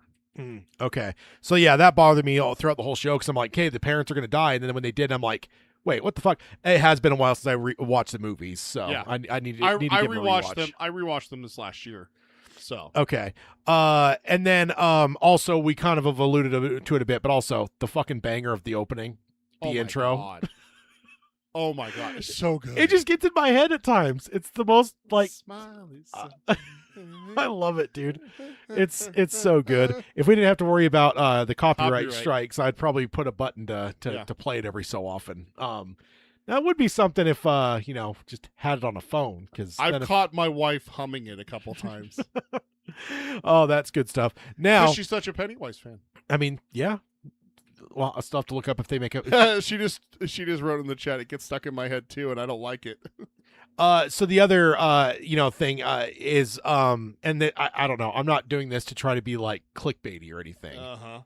But I don't know if this is controversial. Okay. But this show ran circles around Stranger Things final season. Oh. Not even fucking close, dude. Like, there are people like kind of debating it online. I'm like, this isn't even a fucking question. Yeah. Now, I will admit, I feel like Stranger Things peaked about midway through, and I feel like it's been kind of downhill for a couple years now for me. Mm-hmm. Like, I just feel like there was a specialness that was in the first couple seasons that we lost along the way. So I went into Stranger Things with a lot lower expectations than a lot of people that were fucking hyped over the fucking moon for the show. And I didn't hate the show by any means. But the fact these both came out this year, I'm like, this show, in my mind, ran circles around Stranger Things.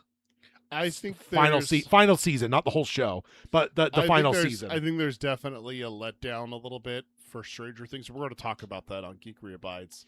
And again, I'm not trying to shit on it. I did enjoy it, but again, but there's a way to say that something's better than something without shitting on it, and that's what you're doing. And the fact they both came out the same year, and the fact that there is such a tie there, right? It's like the Duffer Brothers wanted to adapt it way before the Machetes came aboard even, and they were told, no, we don't know who the fuck you are, and that is the inspiration for them to create Stranger Things. So it's like, I think there's already kind of a relational thing to these, and then the fact these both come out within a few months of each other, like, I feel like they beg to be compared, and to me, like, it's not even a question. Like, this is like, the 2001 Patriots versus like a high school football team for me. Well, because if we're gonna be fair, let's be fair.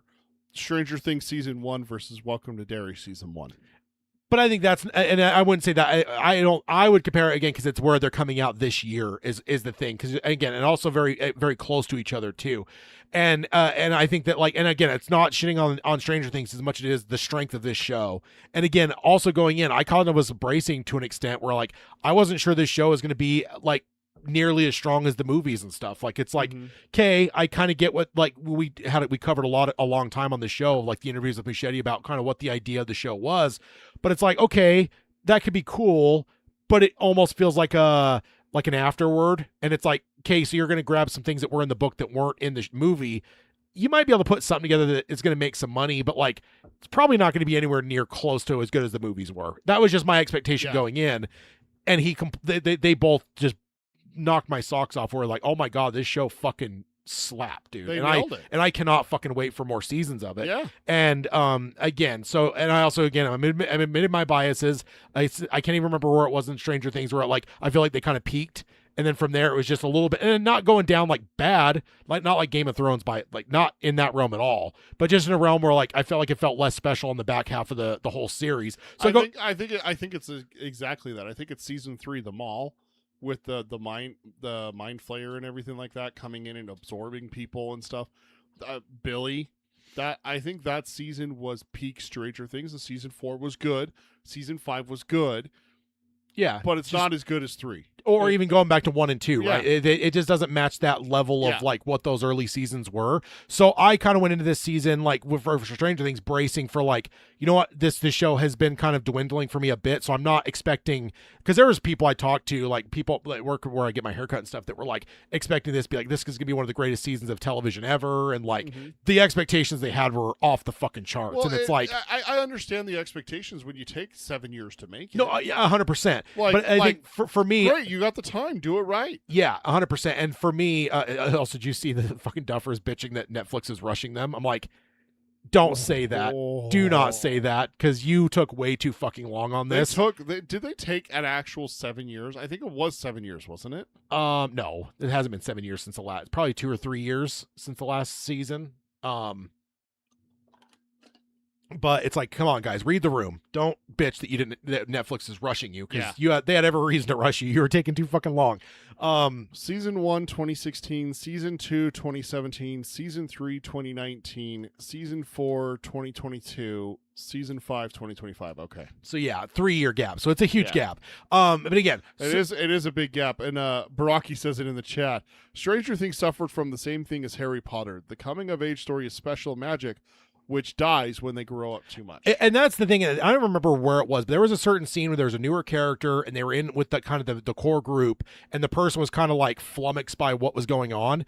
And there was like a line along the lines of like, "Oh yeah, man, catch up. Like this is normal here." That's the moment that like it kind of lost it for me, because I'm like, there's like the magic of it is kind of like kids that have to deal with something that, like, it's Chucky, right? Your doll is fucking alive trying to murder you. Oh like, my god! But when it's like, but when it becomes like regular and every day, it just becomes like you shrug about it and you make jokes about it. It's like you've lost the specialness of like the Stephen King element, right? Stephen King's all about taking someone normal and throwing them in the absolute abnormal. And let them Roland being in our world with like sugar and airplanes and paper being wasted is just like the fish out of water. Yeah, and I think you see it a lot where it's like you get these real human beings that are put into a Stephen King realm. It's like there's a magic to that. And I feel like that moment for me was where I was like, oh, so they just don't care about that Stephen King realm anymore. We're not dealing with normal. Now these are all just like, they're just used to it all. And that was the moment for me where it's like from there was kind of like the rest of it was like, it was less special. That was all of season 5. That was everyone in season 5. There was no fish out of water. There was no, oh my god, what is happening?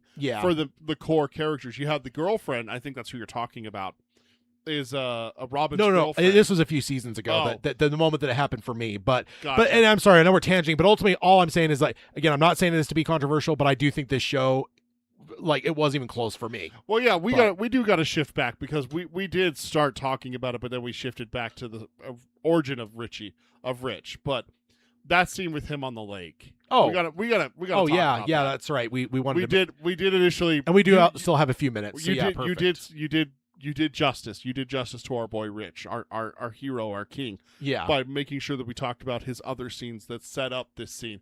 But when he comes jogging out from behind there, when did you know? I knew instantly the second he stepped out. I recognized his haircut. See, I knew once, like, even when it was in the background and you see like a shadow and like the chief or whatever turns, I'm like, it's gonna be fucking Rich. Like, it has to be. Like, that's just logically, there's no, because like they're struggling. I thought I thought maybe it would be her that helps. Like, she would go and fight Pennywise or like hold him off until the 4 could get the dagger planted. Yeah.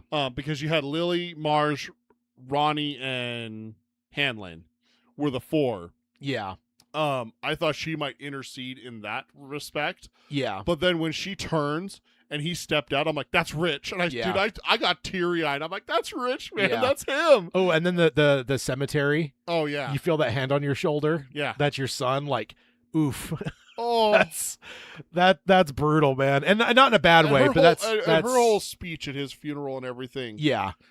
Just everything, just so well done. And then the fact that we do get the payoff that with Pennywise's line, like, beep beep, like, and then like revealing like my conspiracy theory to be true, but also showing that he can go back for it. But the big reveal there is like that is going to be, and so then you retroactively realize like, oh, so Richie is named after Rich. Mm-hmm. So like, oh my god, like that just adds. So now, like, as we watch the movies again next time, which we should do as a group, by the way. Oh yeah, that'd be fun. Now suddenly when you hit the like Richie, like that, just the name Richie now means so much more. And like next time you read it, like that name is going to mean more now than it did last time you read it. Yeah. So like, and like, what better brag can you have as the Muschettis to say we just took something from King's 1980 novel and we made it more special? Yeah. Not just like the movies that we made, but Stephen King's novel. Next time you go read it now, when you see Richie. And I don't remember we ever see his mom. I remember we see his dad. Yes, you do.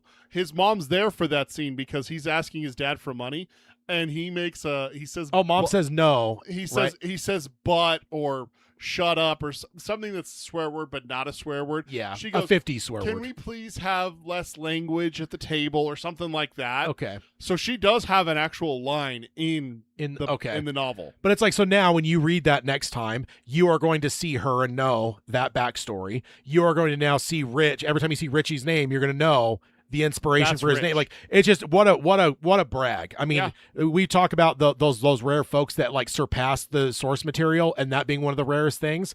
But how much rarer is it to add something into the novel and make it more meaningful? Like, that's maybe even more rare than beating the King books. So absolutely. yeah, that scene, I think that might be the best. Like, those two Rich scenes are the best scenes of the whole show for me. Yeah. Like Easily. of the whole thing. Yeah. I mean, there's some great scares, there's some great Pennywise stuff. The movie theater scene in the first episode was one of the best endings to an episode I've ever seen. But Rich coming out from behind that chief and the jog, you see the drumsticks in his back pocket. You never see him fully. Yeah. You never get a close up of his face or anything like that. But then to turn and just flip off Pennywise, just like fuck you asshole, kind of thing. Oh, yeah, so good. And then Pennywise transforming into like a dragon creature was so cool too. Yeah, because it's like, yes, he can do that. He can just transform into whatever he wants. Yeah, no, absolutely. Good stuff. I love this show. I'll definitely be rewatching it. Maybe I should get a ringtone for the opening and make that like your text. My text tone. Smile is something special. Good stuff. Yeah, this show is incredible. And again, see, we just spent good 40 minutes talking about it. You glad we didn't try to jam that into whatever it was, like 10 minutes we had left on that on the last episode? It would have been a crime to I know it was a torment for you because you were waiting for it. But if we would have tried to jam the talking about this season into that 10 minutes or whatever it was, would have been a fucking crime. So you're not wrong, Walter. You're just an asshole. I have a button for everything. Good stuff. The one other thing I wanted to say before we get into our outro stuff is the other thing too. 2026, Dark Tower's on the horizon. It's definitely. I think when I finish The Outsider, I think that might be next up for me for books. Oh, I can't. Ooh, Outsider. Wait, isn't that one we're doing for one of our hangouts? Oh, I don't know. I started reading it like in probably early December. No, I didn't. No, November. I started with my tattoo. We're watching The Outsider in November. Okay. Yeah. Of this year. Because I was like getting ready for my tattoo, and I'm like, I want to get something that I've done before. I don't want something to be new while I'm trying to get a tattoo. And I was like, you know what? I've been trying to thinking about the Outsider for a while. Yeah. Now I've been going slow with it. I've been kind of getting distracted and whatever else. But yeah, I'm about to see Someone's Perp Walk is where I'm at. So I'm still pretty early in it. But and good stuff. But I do think Dark Tower is very close on the horizon for me. The Call of the Turtle is pulling me. So I forgot that we're doing for our Patreon, we are doing an It read this summer. Oh yeah. So the next time I read It, will be for our Patreon, and there will definitely be Rich. Pour one out for Rich. Oh, definitely. Pour 3 out for Rich. He deserves 3. Oh, and also what's her name? The main girl that was in the theater, Lily. My God, man, that is some Jake Chambers level fucking torment on that girl, dude. Good Lord. That is some Jake Chambers level fucking torment. Like, there was part of me that's like, did the Machetes just read the Dark Tower and go, oh, we could do more than that to someone, more than what King Challenge did accepted. Yeah, we are gonna. Like George R. R. Martin allegedly, at one point of Breaking Bad went, oh my God, Walter White's more evil than anything I've ever done before. Well, I'm gonna beat that. Joffrey. And then did something. Well, it would have been Joffrey because that was too early. But, I want to say it was the last book he actually published may have had the character that was his attempt to surpass Walter White. So, that was the Machetes where they're like, oh, dude, Ramsay.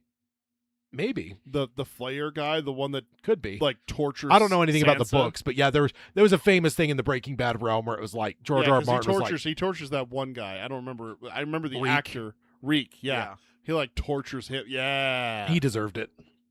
That guy deserved it. And I never fell back on him. Marge got the redemption. I never allowed him to be redeemed for me. Marge did get redeemed for you. Yeah, 100%. But him in Game of Thrones did not. The moment at the end when he sacrificed, I'm like, good riddance. You fucking deserve it, motherfucker. No, but Marge, her arc was amazing. Yeah. I'll say it again. One of the best character arcs I've ever seen. Keeping an eye out. Tad, I see what you did there. That slice, dude. Oh, There's some brutal shit in this show, dude. My there's God. so much brutal shit. So much. There's like 5 different birth scenes. Yeah, Hayden texted me at one point. He's like, what's with all the vaginal trauma in this show? So yucky. Oh, it's in great. honor of Hayden. It's great. Yucky. All right, so we'll jump on over to the outro stuff. If you want to subscribe to us, you can do that on any podcasting service of your choice. You can stream us on Spotify, Amazon Music, Audible, all that kind of stuff. Join us here at the YouTube for the live streams at youtube.com/DarkTowerPalaver. You can also watch old live streams if you want. That's there's years worth of live streams in the archive. And then also keep an eye out for our shorts as well. And then like, subscribe, ring the bell for notifications. Because if you don't do that, Pennywise will show up to bite on Peter. Yeah. Not me, you. Oh, right. Of course. It's like Peacemaker when he like lets his friend get tortured because he won't say something. It's like, if you don't do it, Peter will get Pennywise. Show notes are over at darktowerpalaver.com. We'll have a link for all the articles we covered in this episode, except for the Empire one, because again, you have to be actually subscribed to it.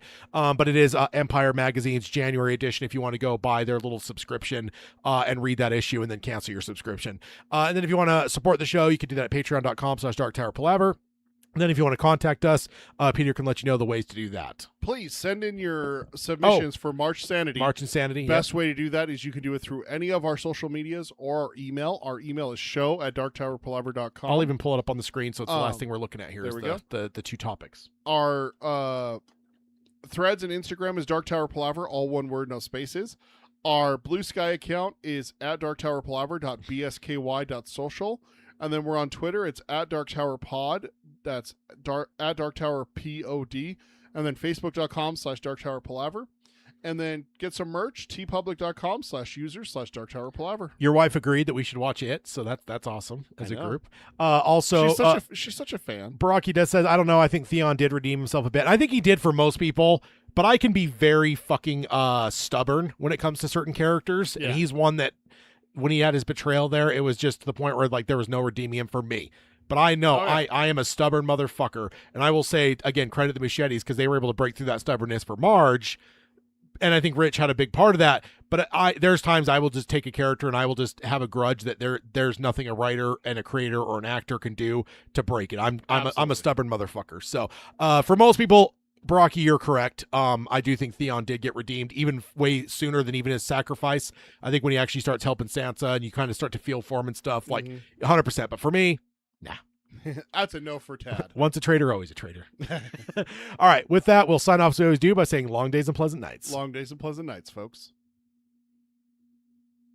Boy. All right. Thank you guys in the chat. You guys are awesome. That's taking the Eddie line and turning it a little too much. Once a junkie, always a junkie. Don't trust a junkie kind of thing. Is that? Yeah. Yeah. No. There's that, but there's also like the once a cheater, always a cheater. There's that whole line. So it's the same thing. You got a traitor. Traitor. You got to watch out for those traitors.